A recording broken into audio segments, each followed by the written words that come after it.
إن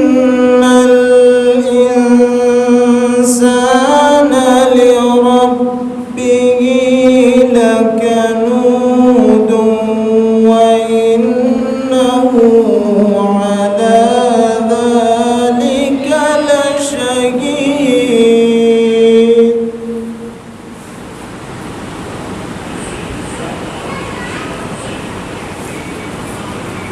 وإنه لحب الخير لشديد أفلا يعلم إذا بعثر ما في القبور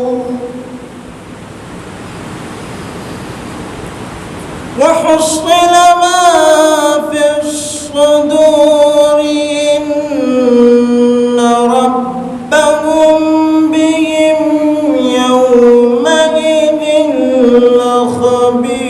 لخبير بسم الله الرحمن الرحيم ألهاكم التكاثر حتى زرتم المقابر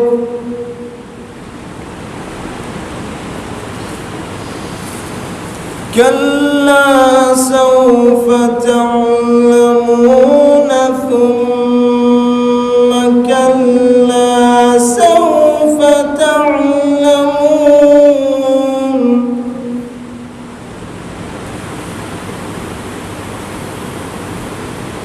كلا لو تعلمون علم اليقين لترون الجحيم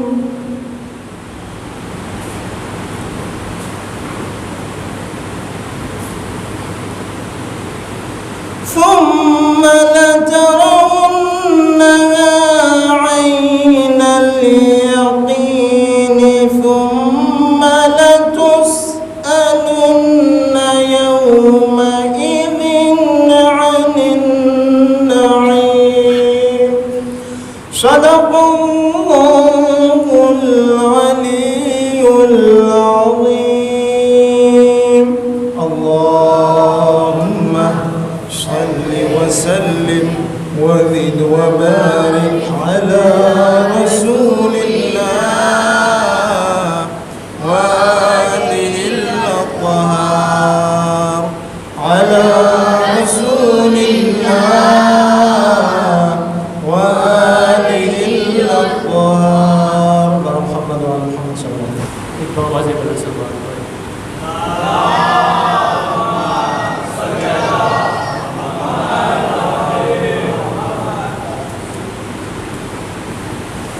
اے چاند کربلا کے تو نے تو دیکھے ہوں گے اترے تھے اس زمین پر عرش بری کے تارے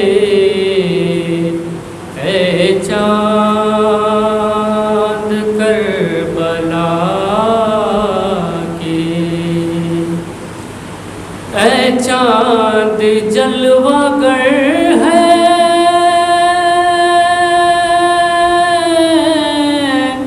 ہاشم سا چاند یہاں پر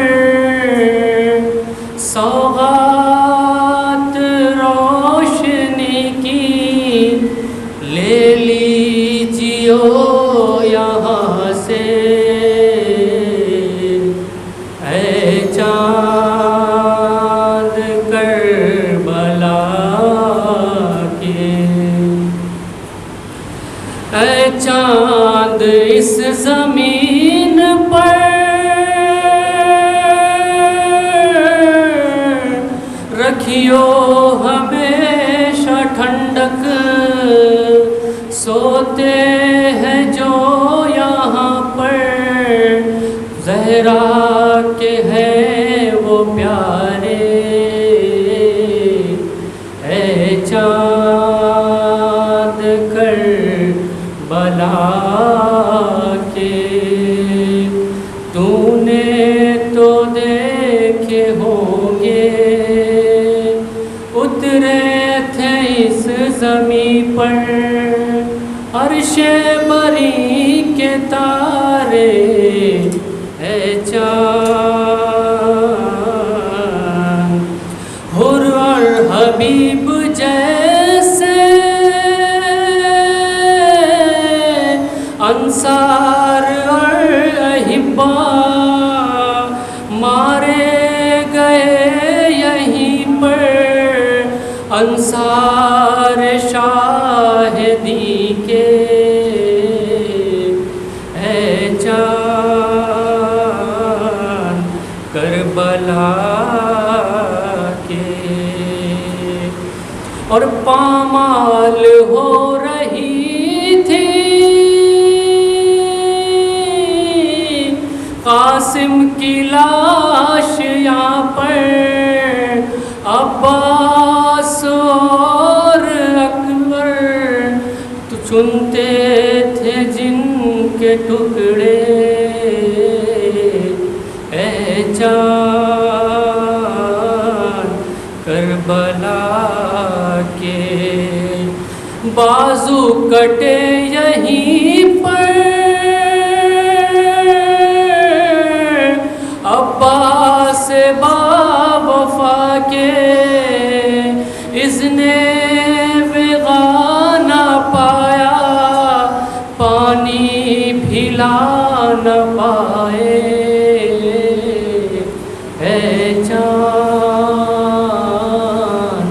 کربلا کے گردن چھدی یہیں پر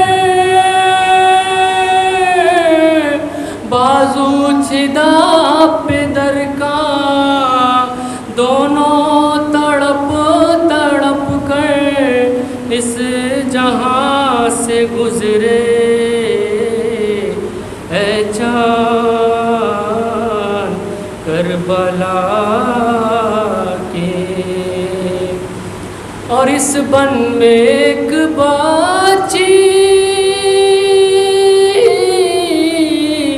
بابا کو ڈھونڈتی تھی بکھرے پڑے تھے جب سر بریدہ لاشیں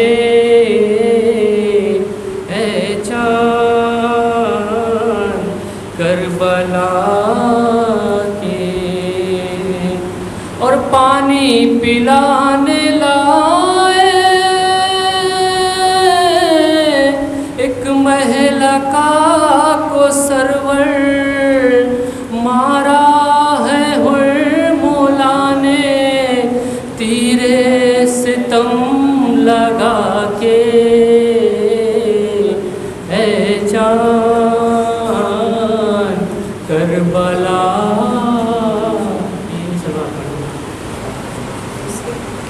لا حول ولا قوة إلا بالله العلي العظيم بسم الله الرحمن الرحيم رب اشرح لي صدري ويسر لي أمري واحلل عقدة من لساني يفقهوا قولي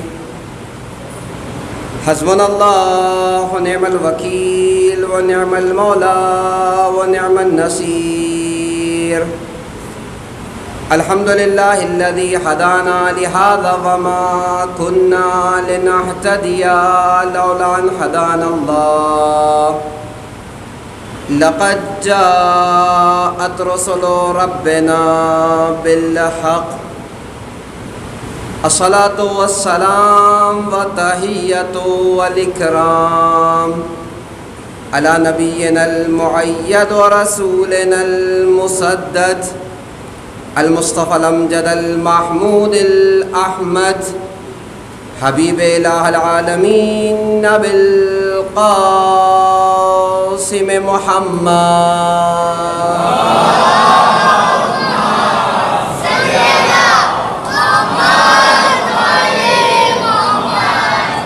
وعلى آل بيته الطيبين الطاهرين المعصومين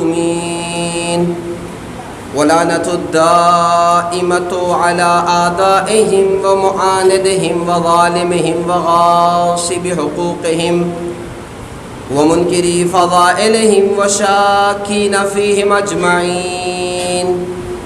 أما بعد فقد قال إمامنا الرضا عليه الصلاة والسلام: بسم الله الرحمن الرحيم. من جلس مجلسا يحيى فيه أمرنا لم يمت قلبه حين تموت القلوب. صلاة محمد وآله.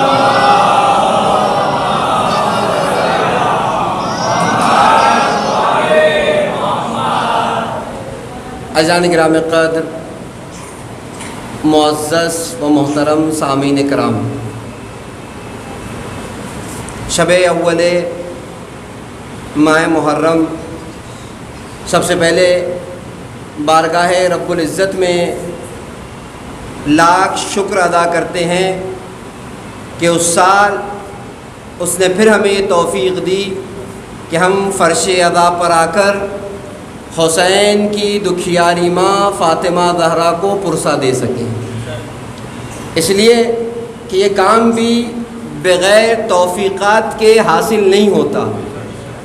کتنے ایسے ہیں جو گزشتہ سال ہمارے درمیان تھے، آج ہمارے درمیان فرش ادا پر نہیں ہیں۔ کتنے ایسے ہیں جو مجلسیں کرنا چاہتے ہیں لیکن کسی مجبوری کے تحت مجلسوں تک آ نہیں سکتے۔ کتنے ایسے ہیں کہ بعض مشکلات کی وجہ سے مجلسوں تک پہنچ نہیں سکتے۔ اگر خدا نے ہمیں یہ توفیق دی اور اس سال پھر ہم فرش ادا پر آ گئے تو اس کا احسان ہے، اس کا شکر ہے کہ اس سال بھی اس نے ہمیں اس لائق سمجھا کہ فرش ادا پر بلا کر ہم حسین کی ماں کو پرسہ دے سکیں۔ ہے نا عزیزان گرامی؟ تو سب سے پہلے تو پروردگار عالم کا شکر ادا کرتے ہیں کہ اس نے اس سال بھی ہمیں توفیق دی کہ ہم فرش ادا پر تشریف لے آئیں۔ اس کے بعد 10-12 دن میں آپ کی خدمت میں ہوں، اللہ آپ کی بھی اور ہماری بھی خدمتوں کو قبول کرے انشاءاللہ۔ مجھے ایک موضوع کے تحت آپ کی خدمت میں گفتگو کرنا ہے، لیکن میرے اپنے معمول کے مطابق جب بھی میں کسی عشرہ مجلس کو خطاب کرتا ہوں تو پہلی مجلس آداب مجلس کے عنوان سے پیش کرتا ہوں۔ تو آج کی مجلس موضوع سے بالکل ہٹ کر آداب مجلس ہے جو مجھے آپ کی خدمت میں پیش کرنا ہے، اور ایسا نہیں کہ یہ آداب صرف آپ کو میری 10 مجلسوں کے لیے پیش کرنا ہے، نہیں، بلکہ یہ آداب 2 مہینہ 8 دن آپ کو کام آئیں گے۔ گویا ایک ٹائم ٹیبل ہے، ایک برنامہ ہے جو مجھے آپ کی خدمت میں پیش کرنا ہے کہ آپ جب مجالس میں شرکت کریں گے تو کن اصولوں کے ساتھ، کن شرائط کے ساتھ، کن باتوں کو ملحوظ خاطر رکھتے ہوئے آپ مجلسوں میں شرکت کریں گے۔ تو آج کی مجلس آداب مجلس کے عنوان سے آپ کی خدمت میں مجھے پیش کرنی ہے، اور کیوں یہ کام کرنا ہے میں آپ کی خدمت میں پیش کروں۔ کل جب میں آیا امام بارگاہ کی طرف تو میں نے دیکھا کہ کچھ برادران ہیں جو پرچم لگا رہے ہیں، ہے نہیں؟ کچھ دن پہلے عزا خانے کو انہوں نے دھلا، ہے نہیں؟ کپڑے دھلے گئے، ہے نہیں؟ تو یہ واقعاً محرم کی تیاری ہے جو برادران یہاں کر رہے ہیں، جن لوگوں نے نہیں کیا گھروں میں انجام دیا ہوگا، ہے نہیں؟ تو جب محرم آتا ہے تو اصولاً ہوتا بھی ہے کہ ہم گھر کی صفائی کرتے ہیں، کپڑے دھلتے ہیں، علم مبارک کے پرچم جو ہے وہ سجاتے آمادہ کرتے ہیں، نہیں؟ تو کچھ چیزیں دھلی جاتی ہے، کچھ چیزیں صاف کی جاتی ہے، اور کچھ چیزوں کو سنوارا اور سجایا جاتا ہے۔ یہ محرم کی ظاہری آمادگی ہے، یہ محرم کی مادی آمادگی ہے، لیکن اسی کے ساتھ ساتھ جیسے دو کام آپ نے اپنے ساتھ کیے، کچھ چیزوں کو دھل کر صاف کر دیا اور کچھ چیزوں کو سجا دیا ہے، ویسے ہی ایک آمادگی باطنی آمادگی ہے، اپنے آپ کو محرم میں گناہوں سے اور برائیوں سے دھلنا ہے اور اچھے کردار اور اخلاق سے سنوارنا ہے نہیں؟ جیسے دو کام آپ نے ظاہری کیے کہ کچھ چیزوں کو صاف کیا، کچھ چیزوں کو دھل دیا، کچھ چیزوں کو پاک کیا، تو ایک کام آپ کو یہ ظاہری ہے، باطنی کام کیا کرنا ہے؟ گناہوں کی مغفرت، آنسوؤں کے بعد گناہوں سے دھل دیے جائیں گے تو برائیوں سے بچنا ہے، یہ صفائی کا کام ہوگا۔ سجاوٹ کے کام میں آپ نے کیا کیا؟ پردے لگائے، پرچم لگائے، علم سجایا۔ وہیں آپ کو اپنے کردار کو اخلاق اہل بیت سے مزین کرنا ہے، کردار اہل بیت سے سجانا ہے، عادات اہل بیت کو اپنا کے اپنی شخصیت کو سنوار کر محرم کی آمادگی کرنی ہے۔ لہذا ان دو باتوں کے لیے آج پہلا ہمارا خطاب آداب مجلس کے عنوان سے، میں آداب پوائنٹ ٹو پوائنٹ آپ کی خدمت میں پیش کروں گا، لیکن اس سے پہلے آپ کی خدمت میں عرض کروں کہ ہر مجلس کے 3 رکن ہوتے ہیں، کوئی بھی مجلس ان 3 رکنوں کے بغیر مکمل نہیں ہو سکتی۔ پہلا رکن ہے مجلس کا بانی مجلس، ہے نہیں؟ جو منتظم ہے، چاہے وہ بارگاہ امام بارگاہ میں مجلس ہو رہی ہو، چاہے کسی کے گھر میں ہو رہی، جب تک بانی نہیں ہوگا مجلس منعقد نہیں ہو سکتی۔ تو پہلا رکن بانی مجلس، دوسرا رکن سامعین مجلس، جو مجلس کو سن رہے، ان کے بغیر بھی مجلس نہیں ہو سکتی۔ ظاہر سی بات ہے، جب تک سامعین سننے والے نہیں ہوں گے، پڑھنے والا سنائے گا کسے؟ ہے نہیں؟ منتظمین بٹھائے گا کسے؟ تو پہلا رکن بانی مجلس، دوسرا رکن سامعین مجلس، اور تیسرا رکن ذاکر مجلس۔ اب ذاکر میں چاہے نوے خواہ ہو، چاہے سوز و سلام پڑھنے والا ہو، چاہے وہ مجلس کو خطاب کرنے والا ہو، یہ 3 جز ہر مجلس کے ہوتے ہیں، اس کے بغیر مجلس ہو ہی نہیں سکتی، اور تینوں کی اپنی اپنی کچھ ذمہ داریاں ہیں، اپنی اپنی کچھ رسپانسبلٹی ہے کہ جسے ہر کسی کو پورا کرنا ہے۔ لیکن میرے پاس اتنا وقت نہیں کہ 2-4 مجلسیں لے کر میں سب کی ذمہ داریوں کو آپ کی خدمت میں پیش کروں، پھر کبھی توفیق رہے گی اور اس قسم کا عنوان بنے گا تو پیش کریں گے۔ آج جو میں آپ کی خدمت میں باتیں پیش کر رہا ہوں وہ کچھ کامن ذمہ داریاں ہیں، کچھ عام آداب ہے، جس میں بانی مجلس کے لیے بھی کچھ باتیں آ جائے گی، ذاکر کے لیے بھی کچھ باتیں آ جائے گی، اور خود سامعین کے لیے بھی کچھ باتیں پیش کر دی جائے گی، اور انشاءاللہ گفتگو تمام۔ آپ دیکھیں، پہلا ادب نمبر کے ساتھ پوائنٹ ٹو پوائنٹ میں آپ کی خدمت میں پیش کرتا ہوں۔ پہلا ادب، جب بھی کسی مجلس میں جائیے، جب بھی کسی مجلس کو برپا کیجیے، تو سب سے پہلا ادب یہ ہے کہ خلوص نیت اور اعلیٰ مقصد کے ساتھ جائیے گا۔ نیت پاک اور صاف رکھ کے امام بارگاہ میں جائیے، یا اگر بانی مجلس ہے تو نیت کو پاک اور صاف رکھ کر مجلس کا انعقاد کیجیے، مقصد آپ کا اعلیٰ ہونا چاہیے۔ میں دونوں باتوں کی وضاحت کروں گا تاکہ بات یوں باقی نہ رہ جائے۔ تو پہلا ادب یہ ہے کہ کسی مجلس میں جائیے تو خلوص نیت کے ساتھ جائیے۔ وجہ کیا؟ کیوں خلوص کے ساتھ جائے؟ آپ بہتر جانتے ہیں، 12 حدیث اللہ کے رسول کہتے ہیں انما الاعمال بالنیات، انسان کے اعمال کا دار و مدار اس کی نیت پر ہے۔ یا ایک مقام پر اللہ کے رسول کہتے ہیں نیت المؤمن خیر من عملہ، کہ مومن کی نیت اس کے عمل سے بہتر ہے۔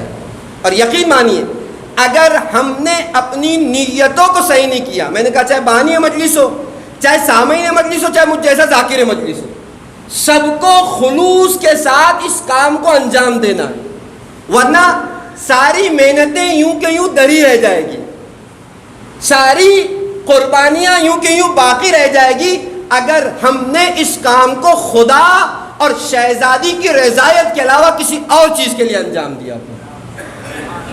کیوں؟ میں نے کہا سارے اعمال انسان کے اس نیت پر موقوف ہے۔ آپ دیکھیں، جب قرآن نے طائر کتب کا تذکرہ کیا، میری گفتگو بزرگان کے لیے نہیں ہے، بزرگان مجھ سے بہتر جانتے ہیں، میں اپنے ہم عمر بھائیوں اور چھوٹے بھائیوں کے لیے باتیں پیش کر رہا ہوں. جب قرآن نے طائر کتب کا تذکرہ کیا، کیا ہے طائر کتب؟ قرآن کہتا ہے جب انسان مر کے میدان محشر میں پہنچے گا اور مقام حساب میں کھڑا ہوگا تو اس کے نام اعمال کی کتابیں ان کے ہاتھوں میں دی جائے گی، بکلیٹ ان کے پاس دی جائے گی. جس کے نام اعمال اچھے ہوں گے ان کی کتابیں ان کے سیدھے ہاتھ میں دی جائے گی، اور جس کے نام اعمال برے ہوں گے ان کی کتابیں ان کے لیفٹ ہینڈ میں بائیں ہاتھ میں دی جائے گی.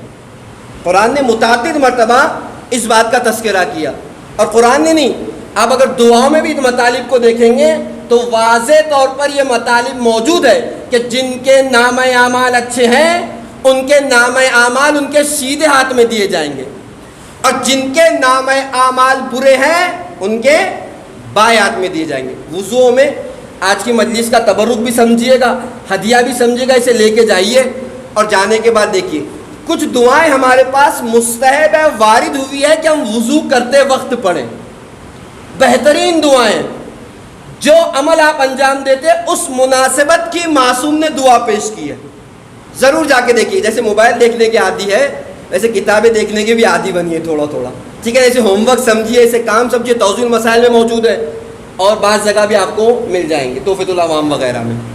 وضو کی دعا ہے، آپ ہاتھ دھلتے ہیں وہاں سے لے کر کلی کی دعا، ناک میں پانی ڈالنے کی دعا، بہت اچھی دعا ہے. جس قدم پہ آپ وضو کے جس مرحلے میں ہیں وہاں کے لیے دعا کا کلمہ آیا ہے. آپ جا کے دیکھیں گے تو لطف اٹھائیں گے. اور اگر یاد کر سکتے ہیں تو یاد کر لیں، نہیں کر سکتے تو اپنی زبان میں یاد کریں، نہیں کر سکتے تو کم سے کم مفہوم کو ذہن میں رکھیں. خیر میں ساری دعا کو پیش نہیں کروں گا ورنہ پورا وقت میرا یوں چلا جائے گا. جو بات مجھے آپ کی خدمت میں پیش کرنی، جب آپ سیدھے ہاتھ پر پانی ڈالتے ہیں تو وضو کی دعا آ کے کہتی ہے، کہیے اللہم آتنی کتابی بیمینی والخلد فی الجنان یساری وحاسبنی حسابا یسیرا. اے پروردگارا میرے نام اعمال کو میرے سیدھے ہاتھ میں قرار دینا، میرے لیے جنت میں مقام قرار دینا، وحاسبنی حسابا یسیرا اور میرے حساب کو آسان ترین حساب بنا دینا.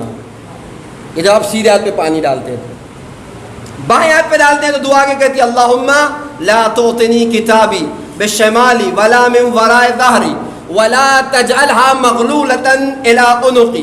اے پروردگارا میرے نام اعمال کو میرے بائیں ہاتھ میں قرار نہ دینا، اور میرے نام اعمال مجھے میرے پشت سے نہ دیے جائے، اور میرے نام اعمال میرے گردن کا طوق نہ بن جائے. آپ دیکھیں کتنی اچھی دعا ہے. یہ تو میرے موضوع سے متعلق تھا، ورنہ اور بھی آپ دیکھیے جب آپ مسح کرتے ہیں نا دعا کے کہتی ہے اللہم ثبتنی علی الصراط یوم تزل فیہ الاقدام. اے پروردگارہ اس وقت میرے قدموں کو صراط مستقیم پہ ثبات عطا کرنا جس دن سارے قدم لڑکھڑا رہے ہوں گے، ڈگمگا رہے ہوں گے. تو ضرور جا کے دیکھیے گا وضو کی دعاؤں کو. آج کا ہوم ورک کہیے، آج کا تحفہ کہیے، آج کا ہدیہ کہیے، ضرور جا کے دیکھیے گا. مفہوم بھی اگر ذہن میں لے آئیں گے تو انشاءاللہ کل یہ آپ کے کام آئے گا. خیر میرے موضوع متعلق تو جہاں پر قرآن نے طائر کتب کا تذکرہ کیا جس کی تصدیق دعائیں بھی کرتی ہے، ایک مثال آپ کے لیے پیش کی وضو کی دعائیں. ان روایتوں کو آپ جا کے دیکھیے. ایک روایت میں آپ کی خدمت میں پیش کرتا ہوں، بات آگے بڑھ جائے گی. روایت کہتی ہے طائر کتب کے ضمن میں کہ کچھ لوگ جب مقام حساب میں پہنچیں گے اور ان کی کتابیں ان کے ہاتھوں میں دی جائے گی، وہ اپنی کتابوں کو لیں گے، اس کی ورق گردانی کریں گے، اس کے پیج پلٹیں گے، اور پلٹنے کے بعد پروردگار عالم سے کہیں گے اے پروردگارہ شاید تیرے فرشتوں سے غلطی ہو گئی، کسی اور کی کتاب میرے ہاتھ میں دے دی گئی ہے، کسی اور کی کتاب میرے ہاتھ میں تھما دی گئی ہے. آواز رب العزت آئے گی، اے نادان پہلے یہ سمجھ لے کہ میرے فرشتے معصوم ہیں، ان سے غلطی نہیں ہوتی، ان سے خطا نہیں ہوتی۔ تجھے کیوں ایسا لگا کہ کسی اور کی کتاب تیرے ہاتھ میں دے دی گئی ہے؟ بہت توجہ چاہتا ہوں۔ پہلا ادب، جب تک آپ خلوص نیت کے ساتھ مجلسوں میں نہ آئیں گے کوئی بھی چیز فائدہ پہنچانے والی نہیں ہے، چاہے آپ مجلس سننے آ رہے ہو چاہے آپ مجلس کا انعقاد کر رہے ہو۔ کہ تجھے کیوں ایسا لگا کہ کسی اور کی کتاب تیرے ہاتھ میں دے دی گئی ہے؟ کب پروردگارہ اتنی مجلسیں کروائی تھی، اس میں لکھا ہوا نہیں ہے۔ اتنی سبیلوں سے تبرک بٹوایا تھا، اس کتاب میں لکھا نہیں۔ مسجدوں میں 2-2 گھنٹے کھڑے ہو کر نمازیں پڑھی تھی، اس کتاب میں لکھا نہیں۔ فلاں جگہ اتنا ڈونیشن دیا تھا، اس کتاب میں لکھا نہیں۔ آواز خداوندی آئے گی، مجلسیں اس لیے کی تھی کہ لوگ کہے واہ کتنا بڑا آدمی ہے، ہر دوسرے دن ایک مجلس، ہر دوسرے دن ایک بہترین تبرک۔ تو مجلسیں اس لیے کی تھی کہ لوگ تیری واہ واہ کرے، تو لوگ تیری واہ واہ کر چکے، اب میری بارگاہ میں کیا چاہیے؟ بھئی جس کام کے لیے کیا تھا وہ مقصد تو تیرا پورا ہو گیا، اب میری بارگاہ میں تجھے کیا چاہیے؟ نمازیں پڑھی تھی 2-2 گھنٹہ کہ لوگ کہے کیا بڑا متقی ہے، کیا بڑا مومن ہے، 2-2 گھنٹے مسجدیں نہیں چھوڑتا۔ تو لوگ تو تجھے متقی کہہ چکے، لوگ تو تجھے پرہیزگار بنا چکے، اب میری بارگاہ میں کیا چاہیے؟ فلاں سبیلوں سے تبرک بٹوایا تھا، اتنا ڈونیشن دیا تھا تاکہ اخبار میں تیرا نام آ جائے، مسجد کے مائک سے تیرا نام لے لیا جائے، تو اخبار میں تیرا نام چھپ چکا، مسجد کے مائک سے تیرا نام لیا جا چکا، اب میری بارگاہ میں کیا ہے جو تو مجھ سے چاہ رہا ہے؟ آواز خداوندی آئے گی، یاد رکھ جو عمل جس کے لیے کیا تھا اس کی جزا جا کر اسی سے لے لے، جو کام میرے لیے کیا اس کی جزا دینے کے لیے میں حاضر ہوں۔ ہے نہیں جان گرامی؟ تو پہلا ادب یہ ہے کہ خلوص نیت کو ہاتھ سے جانے نہ دیجیے۔ ایک بہت بڑا مرض ہماری قوم میں نہیں بلکہ پوری دنیا میں جو آج بہت زیادہ آسان ہو گیا ہے وہ ہے دکھاوا، ہے نہیں؟ آپ بولے کہاں ہم دکھاوا کرتے ہیں؟ جی ہاں، ہم ماتم کرتے ہیں، ہم اسٹیٹس پہ لگاتے ہیں۔ مقصد کیا ہے ہمارا اسٹیٹس پہ لگانے کا؟ مقصد ہے کہ فرشتے دیکھ لیں، تو فرشتوں کو پتہ ہے کرامن کاتبین بیٹھے ہوئے ہیں، ہے نہیں؟ ہم نے بڑا تبرک بانٹا، اسٹیٹس پہ لگا دیا۔ مقصد کیا ہے ہمارے اسٹیٹس پہ لگانے کا؟ کسے ہم دکھانا چاہتے ہیں؟ اگر شہزادی اور خدا کے لیے کیا تھا تو شہزادی بھی دیکھ چکی ہے، خدا بھی دیکھ چکا ہے، اس سے زیادہ کیا مقصد ہے اسٹیٹس پہ لگانے کا؟ بتائیے مجھے۔ ہر کام ہم کریں تو اسٹیٹس پہ، افسوس کی بات ہے حتیٰ کہ گھر کی ناموس کا بھی لوگ خیال نہیں رکھتے اور اپنا دوسروں کا گناہ بھی اپنے سر لیتے ہیں۔ خدا را آپ اپنی قدر جانیں، آپ اس حسین کے ماننے والے ہیں جس نے اسلام کو زندہ کرنے کے لیے اپنی جان قربان کر دی۔ اس پردے کا لحاظ کیجئے، اس ناموسیت کا خیال کیجئے۔ تو پہلا کام آپ کا خلوص نیت ہونی چاہیے، یاد رکھیے۔ اور 12 میں کہتا ہوں مجلسیں اس وقت تک مقام قبولیت میں نہیں پہنچ سکتی جب تک ہم اپنی ایک اور بیماری کو نہ چھوڑ دیں۔ کیا بولتے ہیں؟ میری مجلس، میرا تبرک، میرا جلسہ۔ آپ کا نہیں، حسین کی مجلس، حسین کا جلسہ، حسین کا تبرک۔ جب تک اس میں کو نہیں نکال کے پھینک دیں گے تب تک مجلس قبولیت تک پہنچ ہی نہیں سکتی۔ اور پتہ ہے اس کا دوسرا فائدہ اگلے ادب میں اگر بات آئے گی، وقت رہے گا تو پیش کروں گا۔ جب اس میں کو نکال کے پھینک دیں گے نا تو جو جھگڑے ہوتے ہیں نا آپس کے، وہ بھی ختم ہو جائیں گے۔ آؤں گا میں آخر میں ادب میں آؤں گا کہ انجمنوں کے جھگڑے، دو دوست سال بھر ہاتھ میں ہاتھ ملا کے چلتے ہیں، محرم آتے ہی ایک دوسرے کا گریبان پکڑ لیتے ہیں۔ اے میرے بھائی کیا ہو گیا تجھے؟ ابھی تک تو گلے سے گلا ملا کے چلتا تھا، محرم آتے ہی تجھے جھگڑے کیوں دکھائی دینے لگے؟ ساری سیاستیں فرش عطا پر۔ یہ ہوتا کیوں ہے؟ اس لیے کہ میری مجلس ہے۔ کیوں ہوتا ہے؟ اس لیے کہ میرا ذاکر ہے۔ کیوں ہوتا ہے؟ اس لیے کہ میرا تبرک ہے. جس دن اس میرا میں کو ہٹا دیں گے، حسین کی مجلس، حسین کا تبرک، حسین کا ذاکر، نہ جھگڑے ہوں گے نہ اختلافات ہوتے دکھائی دیں گے.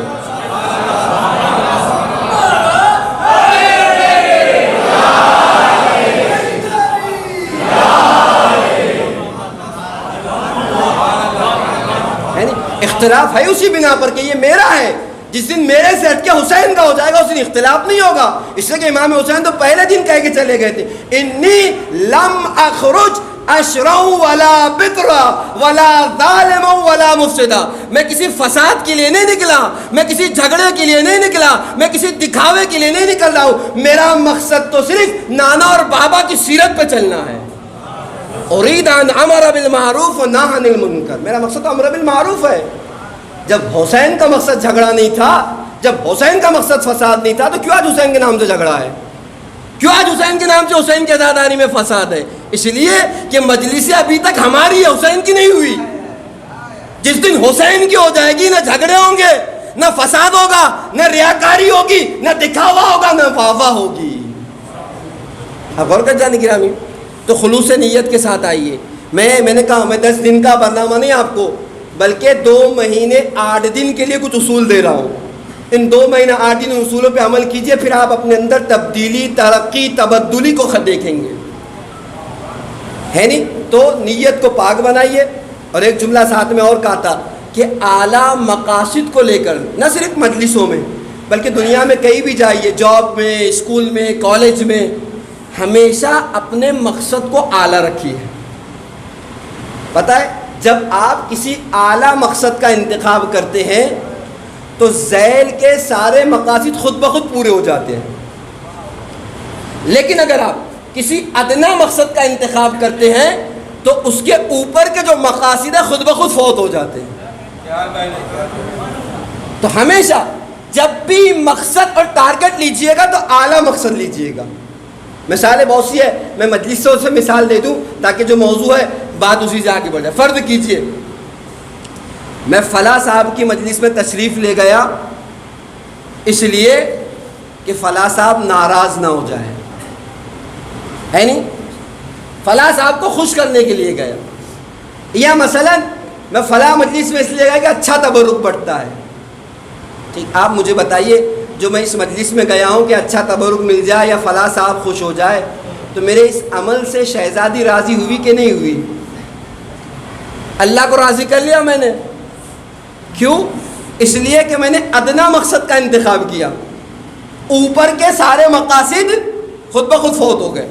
لیکن اگر میں اعلیٰ مقصد کا انتخاب کرتا، پہلے مرحلے میں گھر سے نکلتے وقت مجلس میں جا رہا ہوں قربتاً اللہ، صرف اور صرف مقصد یہ ہے کہ میری شہزادی راضی ہو جائے.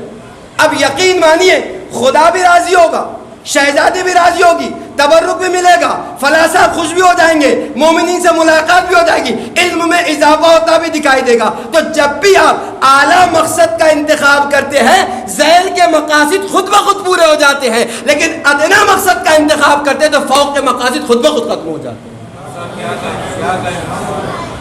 تو آپ ہمیشہ اعلیٰ مقصد کو نگاہ میں رکھیے تو ذیل کے جتنے مقاصد ہیں سب کے سب پورے ہوتے ہوئے دکھائی دیں گے. لیکن ادنا مقصد پہ ہاتھ رکھیں گے تو اوپر کے سارے مقاصد فوت ہو جائیں گے. اور کر رہے ہیں تو پہلا ادب کہ آپ مجلسوں کو خلوص سے منائیے، اعلیٰ مقصد کے ساتھ، چاہے مجلس میں آ رہے ہو چاہے مجلس کو برپا کر رہے ہو. نیت یہ ہو کہ صرف اور صرف یہ کام خدا کے لیے یا خدا کے بعد شہزادی کو راضی کرنے کے لیے. اب یقین مانیے مجلسیں جو اثر ہماری زندگی میں چھوڑے گی ہم اس کا اندازہ نہیں لگا سکتے. پہلا ادب. دوسرا ادب مجلسوں میں آنے کے لیے مجلسوں میں باوضو ہو کر تشریف لے کے جائیے. تو آپ بولیں فائدہ کیا ہے یا دلیل کیا ہے آپ کے پاس؟ جی ہاں، دلیل بھی آپ کی خدمت میں پیش کر دیتا ہوں کہ فائدہ کیا ہے یا باوضو آنے کی دلیل کیا ہے. آپ مجھے بتائیے کہ آپ میں سے کون ایسا ہے جس کا عقیدہ یہ نہیں ہے کہ فرش اضا وہ مقام ہے جہاں پر حسین کی ماں تشریف لاتی ہے؟ کوئی ایسا ہے جس کا عقیدہ نہیں ہے؟ حسین کی دکھیاری بہن شہزادی زینب آتی ہے، کربلا کے شہداء تشریف لاتے ہیں، اہل بیت اطہار کے گھر کی فردیں تشریف لاتی ہے. کوئی ایسا ہے جس کا عقیدہ نہیں ہے؟ سب کا عقیدہ ہے نا کہ فرش ادا وہ مقام ہے جہاں اہل بیت کے گھر کی فردیں تشریف لاتی ہے. تو کیا یہ وہ اہل بیت نہیں جن کے لیے قرآن سند پیش کر رہا ہے انما یرید اللہ لیذھب عنکم الرجس اہل البیت ویطہرکم تطہیرا.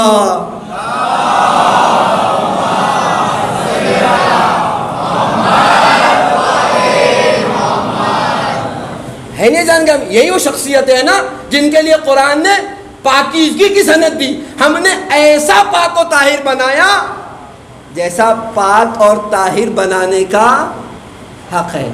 اگر یہ عقیدہ ہے کہ اہل بیت آتے ہیں، اور پھر یہ بات بھی مسلم ہے کہ پروردگار عالم نے اہل بیت کو ایسا پاک و پاکیزہ بنایا جیسا پاک و پاکیزہ بنانے کا حق ہے، تو یقین مانیے جو جتنی طہارت سے تشریف لائے گا اتنا ہی اہل بیت سے قریب ہوتا چلا جائے گا.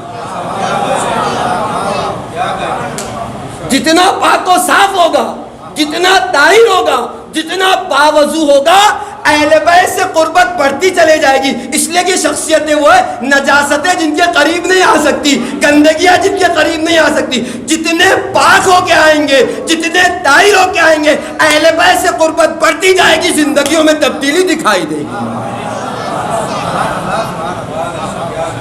ہے نا جان کے آمی؟ تو پہلا اصول خلوص نیت کے ساتھ مجلسوں کو برپا کیجئے. دوسرا اصول باوضو ہو کر مجلسوں میں تشریف لائیے تاکہ اہل بیت سے قربت بڑھے، اور جتنی قربت بڑھے گی اتنا زندگیوں میں تبدیلی ہوگی، اتنا ترقیوں کی منزل آسان دکھائی دے گی. ہے نہیں؟ اور ایک جملہ، جب اس بات کا عقیدہ ہے کہ اہل بیت کے گھر کی فردیں تشریف لاتی ہیں، ہے نہیں؟ ایک مثال پیش کرنا چاہ رہا ہوں، اور پتہ نہیں آپ کو یاد ہے کہ نہیں، آج سے 5 سال پہلے اسی ممبر سے وہ مثال پیش کی تھی. آج چونکہ اس موضوع سے متعلق ہے نا، اس کو پیش کروں، اگر آپ کو یاد نہیں لیکن مجھے یاد ہے. تو اگر یہ عقیدہ ہے کہ اہل بیت کے گھر کی فردیں تشریف لاتی ہے تو پھر ہم نشینی کے اصول بھی پورے ہونے چاہیے. آپ کہیں گے کیا اصول ہے مولانا ہم نشینی کی؟ میں آپ کی خدمت میں مثال پیش کروں اپنے چھوٹے بھائیوں کے لیے تاکہ میری بات واضح ہو جائے. آپ ایک سیب کی یا کیلے کی ایک ٹوکری لیجئے، ایپل کی ٹوکری، بنانے کی ٹوکری، جو آپ کہہ لیں، ٹھیک ہے؟ اس سیب کی ٹوکری میں ایک بسکٹ نکال کے ڈال دیجئے. 2 دن تک اس بسکٹ کو اس ٹوکری میں رہنے دیجئے. 2 دن. 2 دن کے بعد اس بسکٹ کو اٹھائیے. اٹھانے کے بعد اس کو سونگیے. جس نے مشاہدہ کیا ہے وہ میری بات کی تائید کرے گا، جس نے نہیں کیا وہ جا کے کر لے. اب میں آپ سے پوچھتا ہوں کہ اس بسکٹ سے بسکٹ کی خوشبو آئے گی کہ کیلے کی خوشبو آئے گی؟ کس کی خوشبو آئے گی؟ اگر کسی نے مشاہدہ کیا تو میری بات کی تائید کرے، نہیں کیا تو جا کے اس کو آزما لے. اب اس بسکٹ سے بسکٹ کی خوشبو نہیں آئے گی بلکہ سیب یا کیلے کی خوشبو آ رہی ہوگی. بھئی کیا ہو گیا؟ بسکٹ کی خوشبو کہاں چلی گئی؟ کہا یہ ہم نشینی کا اصول ہے. جب 2 چیزیں ساتھ میں اٹھتی بیٹھتی ہے تو ہوتا ہی ہے کہ ہلکا والا بھاری والے سے کچھ چیزوں کو کسب کر لیتا ہے، بھاری والے سے کچھ چیزوں کو لے لیتا ہے، بھاری والے سے کچھ چیزوں کو حاصل کر لیتا ہے. کہ سیب کی خوشبو زیادہ تھی، بسکٹ کی خوشبو ہلکی تھی، لہذا بسکٹ نے سیب کی خوشبو کو ایکسپٹ کر لیا، قبول کر لیا، کسب کر لیا. تو یہ ہم نشینی کا اصول ہے. جہاں بھی 2 چیزیں اٹھے گی بیٹھے گی، ہلکا والا بھاری والے سے کچھ چیزوں کو کسب کر لے گا. اگر یہ عقیدہ ہے کہ فرش عزا وہ مقام ہے کہ جہاں اہل بیت کے گھر کی فردیں تشریف لاتی ہے، تو پھر کیوں نہیں ایسا ہوتا کہ ہم مجلسوں سے اٹھ کے جائیں تو ہمارے کردار سے کردار اہل بیت کی خوشبو آ رہی ہو.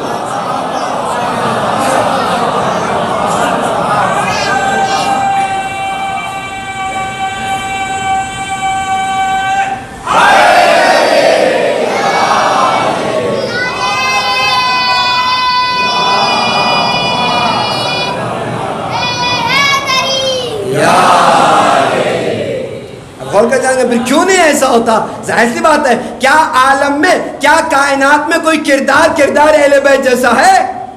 کوئی اخلاق اہل بیت جیسا پیش کر سکتا ہے؟ نہیں نا۔ تو دنیا بھر میں بہترین اخلاق کی مالک شخصیت اہل بیت، بہترین کردار کے مالک اہل بیت، اور یہ عقیدہ ہے کہ اہل بیت آتے ہیں، شہزادی آتی ہے، اہل بیت کے گھر کی فردیں آتی ہے، تو پھر ہم نشینی کا یہ اصول پورا ہونا چاہیے کہ مجلسوں سے اٹھ کے جائیے تو آپ کے کردار سے کردار اہل بیت چھلک رہا ہو، آپ کے اخلاق سے اخلاق اہل بیت چھلک رہا ہو، دیکھنے والا دیکھے تو کہے محرم سے پہلے کچھ تھا، محرم کے بعد کچھ ہو گیا ہے۔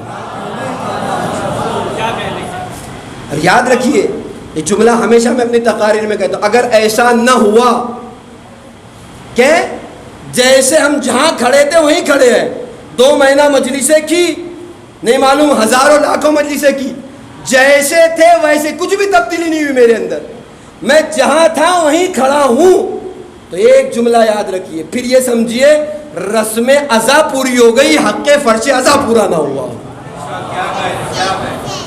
رسم تو پوری ہو گئی، ہو سکتا ہے خدا ثواب بھی دے دے، لیکن حق فرش ازا پورا نہیں ہوا۔ اور یاد رکھیے کردار کی تبدیلی، اخلاق میں بہتری ہی مجلسوں کی کامیابی کی علامت ہے، نہیں ایسا؟ ایک شخص ہمارے آپ کے پہلے امام علی علیہ السلام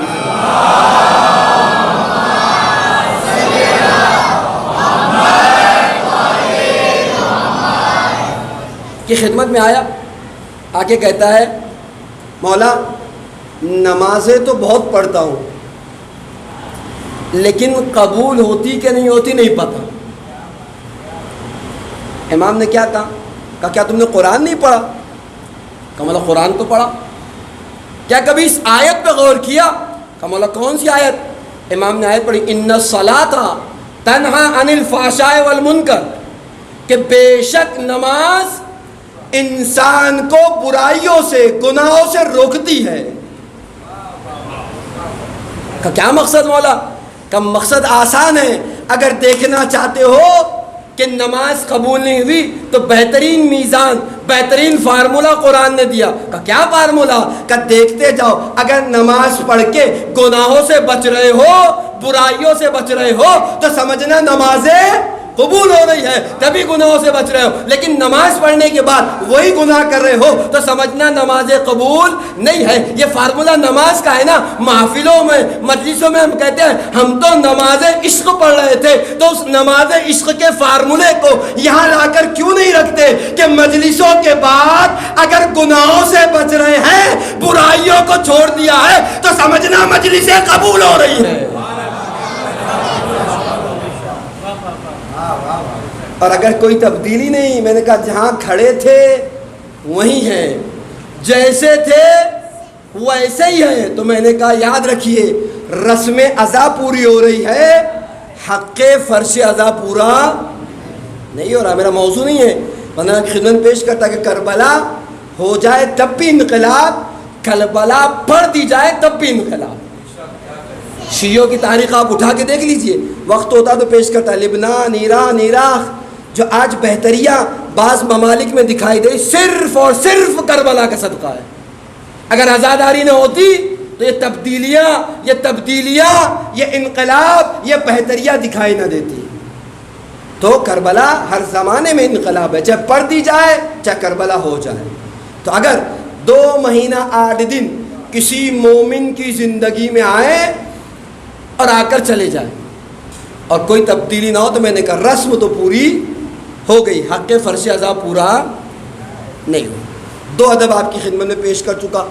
پہلا یہ کہ خلوص نیت کے ساتھ مجالس کا انعقاد کیجیے، آئیے برپا کیجیے خلوص کے ساتھ۔ دوسرا باوضو ہو کر مجلسوں میں تشریف لے جائیے، جتنی طہارت ہوگی اتنا ہی کردار میں بہتری آئے گی، اس لیے کہ اہل بیت سے قربت بڑھے گی، اتنا ہی اخلاق بدلتا دکھائی دے گا، اور نہ صرف کردار اور اخلاق، ترقیاں بھی دکھائی دے گی، زندگیاں بھی سنورتی دکھائی دے گی، چونکہ اہل بیت سے قربت ہے۔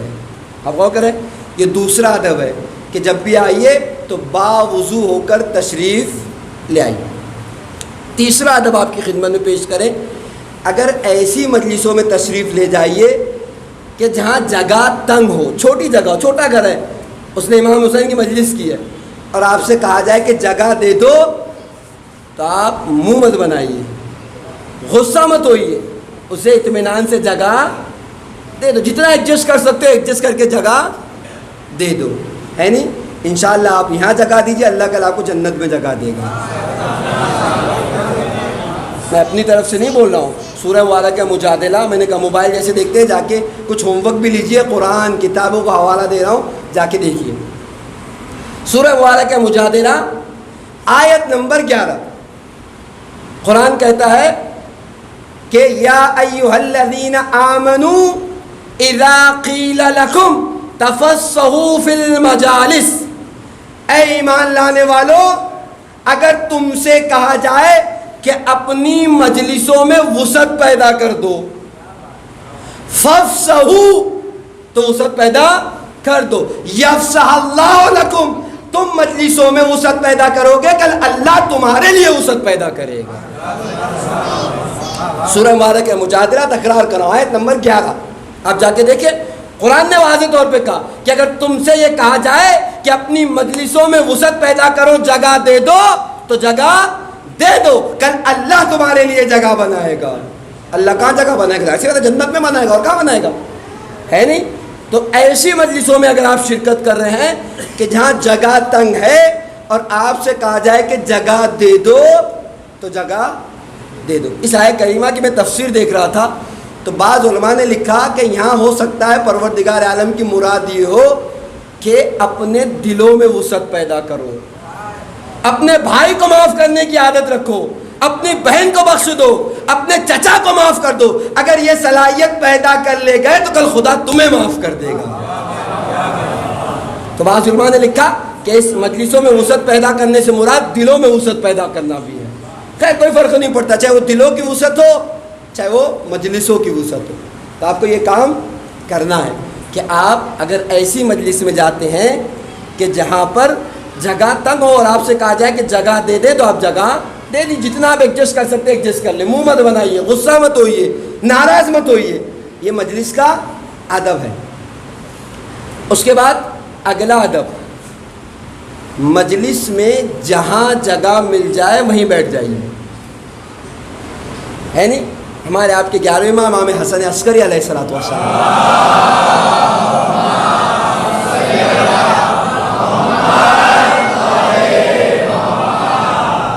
ارشاد فرماتے ہیں اعلیٰ درجے کا خضوع اور خشوع یہ ہے کہ انسان کو مجلس میں جہاں جگہ مل جائے وہ وہیں بیٹھ جائے، ہے نہیں؟ اس کی کوئی ضرورت نہیں کہ میں مولانا ہوں تو صدر محفل میں بیٹھوں گا، ہے نہیں؟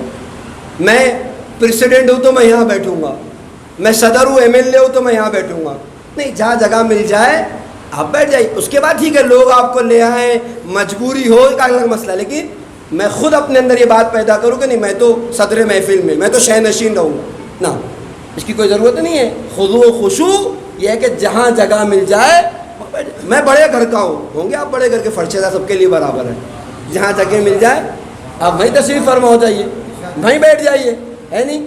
تو ایک ادب ہے کہ جہاں جگہ مل جائے وہیں بیٹھنے کی آپ کوشش کریں۔ امام کہتے ہیں بہترین خضوع اور خشوع۔ اس کے بعد 5واں ادب، اگر ممکن ہو تو مجلسوں میں، اور اگر ممکن نہ ہو تو گھر جانے کے بعد جو باتیں آپ کو مجلس میں اچھی لگ رہی ہے ان باتوں کو آپ لکھ لیا کریں۔ ان کا یہاں بھی اچھے کاموں میں شرمانے کی ضرورت نہیں ہے، آج کا زمانہ بالکل بدل گیا، لوگ برے کام کرتے ہوئے شرماتے نہیں، اچھا کام ہے تو دوسرا دیکھے گا، رونا ہے تو دوسرا دیکھ رہا ہوگا، بھئی اچھا ہی کام تو کر رہے ہیں، دنیا بھر کے برے کام اسٹیٹس پہ لگا رہے ہیں، تب تو شرم نہیں آ رہی مجھے، اچھا کام کرتے مجھے شرم آ رہی، دین کو فالو کرتے مجھے شرم آ رہی ہے نہیں؟ تو آج مذہب کو اپناتے ہوئے اچھے کام کو کرتے ہوئے لوگوں کو شرم آتی ہے، اور برائی کھلے عام ہم کرتے ہیں، کوئی ہمیں روک نہیں سکتا، دنیا بھر کے کسی بھی گوشے میں ہم تشریف جائے ہمارا اسٹیٹس ہمیں بتاتا ہے نہیں؟ چاہے وہ اچھی جگہ ہو چاہے بری جگہ ہو، چاہے صحیح کام کر رہے ہو چاہے غلط کام کر رہے ہو، ہمیں کوئی شرم نہیں، ہوتا ہے نہیں ہوتا؟ آپ دیکھ رہے ہیں۔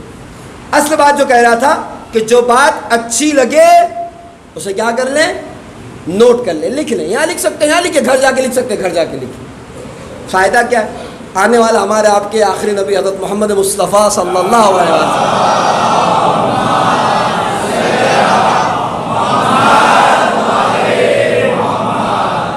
آگے کہتا ہے یا رسول اللہ علم کہتے کسے؟ ما هو العلم؟ علم کہتے کسے؟ اللہ کے رسول نے کہا اگر کوئی انسان، کوئی عالم کسی بات کو بیان کر رہا ہو تو فاستمع، اسے غور سے سنو. تو اللہ کے رسول سے کہتا ہے یا رسول اللہ ساری باتیں ذہن میں محفوظ نہیں رہتی، کتنا بھی غور سے سنیں. اللہ کے رسول نے کہا قید العلم بالقلم، اس کو علم کو قلم سے قید کر لو، باندھ لو. یعنی سننے کے بعد اسے تحریر میں لے آؤ.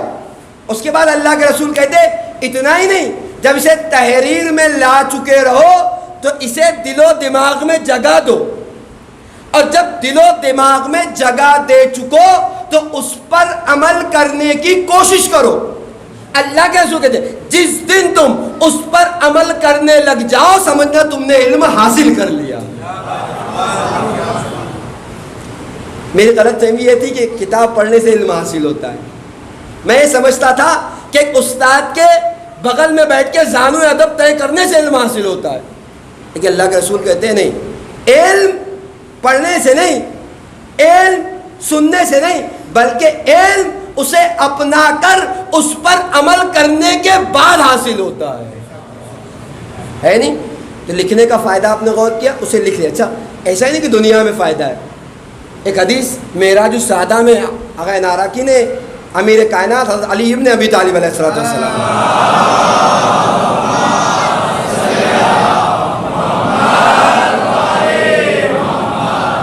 سے نقل کی.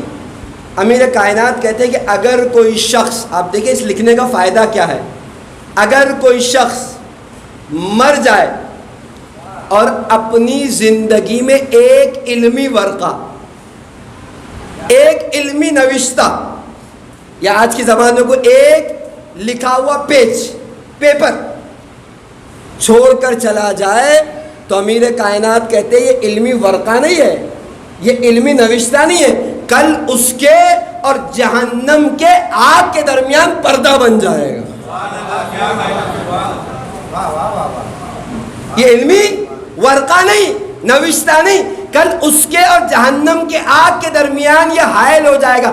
اگر ایک صفحہ چھوڑا، کسی نے کاپیاں لکھی ہو، کسی نے کتابیں بھر دی ہو، تو اس کا عالم تو آپ اندازہ نہیں لگا سکتے. جانے گرامی اسی ضمن میں امیر کائنات کہتے ہیں کہ جب انسان کوئی علمی بات لکھتا ہے تو ایک ایک جملہ نہیں، ایک ایک لفظ نہیں، بلکہ ہر حرف پہ خدا ایک نیکی لکھتا ہے. جملہ نہیں، لفظ نہیں، حرف. الف لکھا، الف ایک نیکی، جیم ایک نیکی، دال ایک نیکی. جتنے سینٹنس لکھے گا، جتنے حرف ہوں گے، جتنے الفابیٹس لکھے جائیں گے امیر کائنات کے، اتنی نیکی آپ کے نام اعمال میں لکھی جائے گی. تو اس عادت کو بنائیے 2 مہینہ 8 دن. یہاں لکھ سکتے تو یہاں، نہیں لکھ سکتے تو گھر جا کر جو باتیں آپ کے حافظے میں محفوظ ہیں اسے آپ لکھیں، دل و دماغ میں جگہ دیں، اس پر عمل کرنے کی کوشش کریں. انشاءاللہ 2 مہینہ 8 دن بعد خدا آپ اپنے آپ کو پہچان نہیں پائیں گے. غور کر جانے گرامی. تو اگلا ادب یہ ہے، غالباً 5 ہو گئے، کہ جب بھی کوئی بات آپ کو اچھی لگے آپ اسے تحریر میں لے آئیے. آپ تحریر میں لائیں گے، دونوں فائدے، دنیاوی فائدہ بھی آپ کی خدمت میں پیش کر چکا اور اخروی فائدہ بھی پیش کر چکا. یہ ہو گیا 5واں ادب. 6واں ادب یہ ہے کہ وہ لوگ جو خادمان امام حسین ہیں ان پر غصہ مت ہوئیے، ان سے ناراض مت ہوئیے، بلکہ ان کا احترام کیجیے. ہے نہیں؟ بہت سخت ہے. کیوں میں بات پیش کر رہا ہوں کہ مجھے تو توفیق نہیں ہوئی کہ میں جا کر حسین کے لیے فرش عذاب بچھاتا، اور خدا نے کسی کو توفیق دی تو کوئی تو بات اس کے اندر تھی کہ توفیق اسے خدا نے دی کہ آج وہ شہزادی کے لال کی خدمت کر رہا ہے. تو خبردار وہ لوگ جو تبرک بانٹ رہے ہیں، وہ لوگ جو فرش اعضاء کو صاف کر رہے ہیں، وہ لوگ جو آپ کے گھر پہ آ کے چندہ جمع کر رہے ہیں. اور میں ایک بات آپ کو پہلی مجلس میں کہہ دوں کہ اس قسم کے کامن مرض ہمارے معاشرے کے آتے رہیں گے. اس میں آپ کو کہیں بھی یہ سوچنے کی ضرورت نہیں کسی نے مولانا کو بتایا ہے، کسی نے مولانا کو بولا ہے. نہیں، مولانا کو بولنے کی ضرورت نہیں ہے. سب جگہ جاتے ہیں، کچھ ہماری کامن پرابلم ہے، ان پرابلم پہ ہم بات کرنے کے عادی ہے. العلماء طبیب الدوار، اللہ کے رسول کہتے ہیں علماء دورہ کرنے والے ڈاکٹرز ہیں، روحانی بیماریوں کا علاج. اور ہم نہیں بولیں گے تو کون بولے گا؟ کسی اور سے توقع ہے آپ کو؟ ہے نہیں. جی ہاں، خیبر خندق بھی پڑھوں گا میں انشاءاللہ، آپ سنیے گا، فضائل بھی پڑھوں گا، لیکن یہ بھی ہم نہیں بتائیں گے اپنے چھوٹے بھائیوں کو تو کون بتائے گا؟ ہے نہیں. ائمہ کو ناز ہے ان ممبروں پہ. کیوں کا ناز ہے؟ چھٹے امام کہتے ہیں کہ اگر ہمارا جاہل غیروں کے عالم سے علمی مقابلے میں جیت نہ جائے تو ہمارا چاہنے والا نہیں ہے. کس بات پہ امام کو اتنا فخر ہے؟ کہاں سے قوم اتنی پڑھی لکھی ہو گئی؟ اگر یہ ممبروں کی دولت نہ ہوتی، ممبروں کی نعمت نہ ہوتی تو ہماری قوم کہاں سے پڑھی لکھی ہو جاتی؟ ہے نہیں. ہم نہیں بولیں گے تو آپ بہت اطمینان سے سن رہے ہیں اور آپ سن رہے ہیں، لیکن آپ کو پتا ہے کہ کم سے کم میں 5 سے 6 کتابوں کا نتیجہ آپ کی خدمت میں پیش کر رہا ہوں. یعنی 1 گھنٹے میں آپ کم سے کم 5 سے 6 کتابیں پڑھ رہے ہیں. ہے نہیں. اور مجلسوں کی برکت ہے کہ اتنی باتیں آپ لے کر جاتے ہیں. صلاۃ محمد و آل محمد.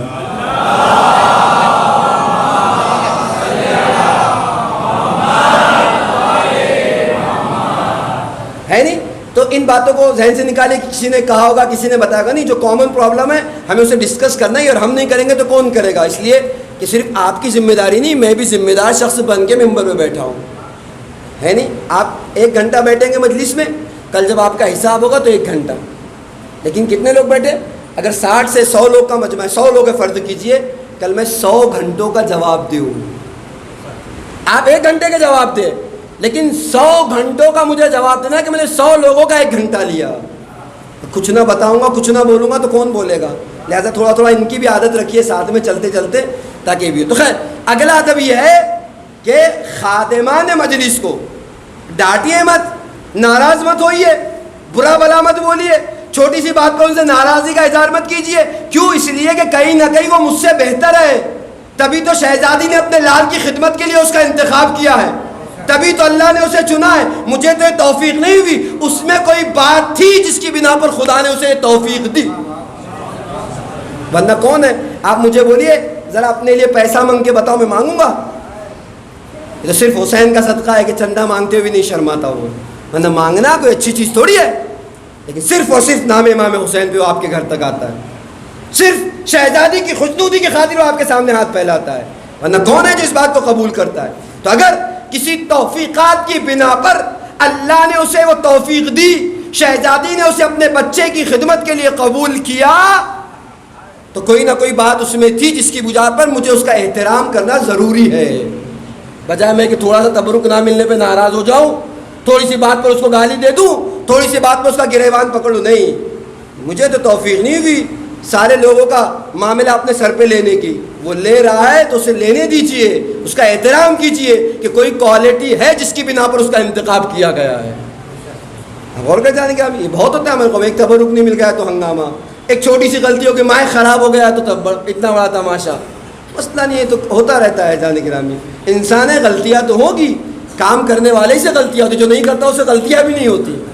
ہے نہیں. کہتے جو املا لکھے گا اس سے غلطیاں ہوگی، جو لکھے گا ہی نہیں اس سے غلطیاں کیسے ہوگی؟ میں گھر میں بیٹھا رہوں، آپ کہیں کہ آپ نے کوئی غلطی نہیں، کون سا کمال کیا؟ کام کر کے غلطی نہیں ہوئی تو کمال ہے. تو ٹھیک ہے، غلطیاں تو ہوگی، کام ہو رہا ہے تو. لہٰذا ناراض مت ہوئیے، اس کا احترام کیجیے. اور ان لوگوں کے حوصلے کے لیے میرا موضوع نہیں ورنہ پیش کرتا کہ خدا یقین مانیے میرے پاس ایسے واقعات موجود ہے، کبھی وقت ہوگا تو پیش کروں گا، کہ مجلسوں کے بعد چائے کی پیالیاں دھلنے والا آج اس وقت تہران کی کئی کمپنیوں کا مالک ہے، اور وہ آج بھی تہران سے. وقت ہوگا تو پیش کروں. آج میرا موضوع نہیں، صرف ان بچوں کی حوصلہ افزائی کے لیے جو اپنے کام کو چھوڑ کر، اپنی گھروں کی ذمہ داریوں کو چھوڑ کر 2 مہینہ 8 دن اپنے آپ کو حسین کے لیے وقف کر دیتے، فاطمہ کی خدمت میں لگا دیتے. قابل تعریف ہے، قابل تحسین ہے. 1 گھنٹہ نکالا نہیں جاتا، پورا دن نکالتے ہیں.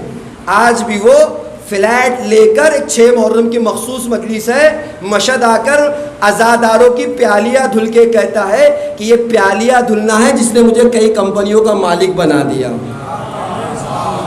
نہ موضوع ہے نہ وقت ہے کہ اس کو میں پیش کروں گا، نہ پیش کروں گا تو میرے سارے آداب باقی رہ جائیں گے. آپ غور کریں تو ان کے لیے بھی کہ جنہیں خدمت کا شہزادی نے موقع دیا، شہزادی اس ذات کا نام ہے جو کسی کا احسان نہیں رکھتی. اب بے فکر ہو کام کیجیے، اگر کوئی برا بول بھی دے تو تھوڑا برداشت کا مادہ رکھیں. خادمین سے میری گزارش ہے جس عنوان سے وہ خدمت کر رہے ہیں انشاءاللہ شہزادی آپ کو اس کا اجر دے گی. تھوڑا سا صبر کیجیے، اللہ اس کا اجر دے گا. تو اگلا ادب یہ ہے کہ خادمان مجلس کسی بھی جگہ پر ہو، کسی بھی امام بارگاہ میں ہو، کسی بھی انجمن میں ہو، آپ ان سے ناراض مت ہوئیے، آپ ان کو ڈانٹیے مت، آپ ان کو غصہ مت ہوئیے. ہو سکتا ہے کہیں نہ کہ اس کے اندر کوئی کوالٹی ایسی ہے جس کی بنا پہ اس مقام پر کھڑا ہوا ہے. اگر یہ کوالٹی نہ ہوتی تو کھڑا نہیں ہو سکتا تھا، ہے نہیں. اور میں اپنی طرف سے تجویز بھی دوں گا کہ اگر کوئی یہ چاہتا ہے کہ مر جانے کے بعد بھی زندہ رہے،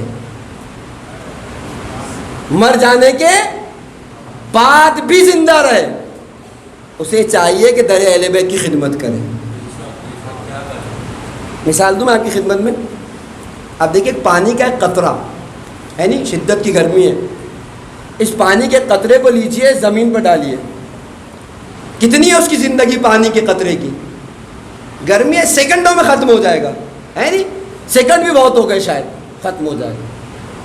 لیکن اگر میں کہوں کہ اس قطرے کو کب ہمیشہ ہمیشہ جاویدانی حیات مل سکتی ہے، ایک موقع ہے. اس قطرے کو آپ لے جائیے سمندر میں ڈال دیجیے.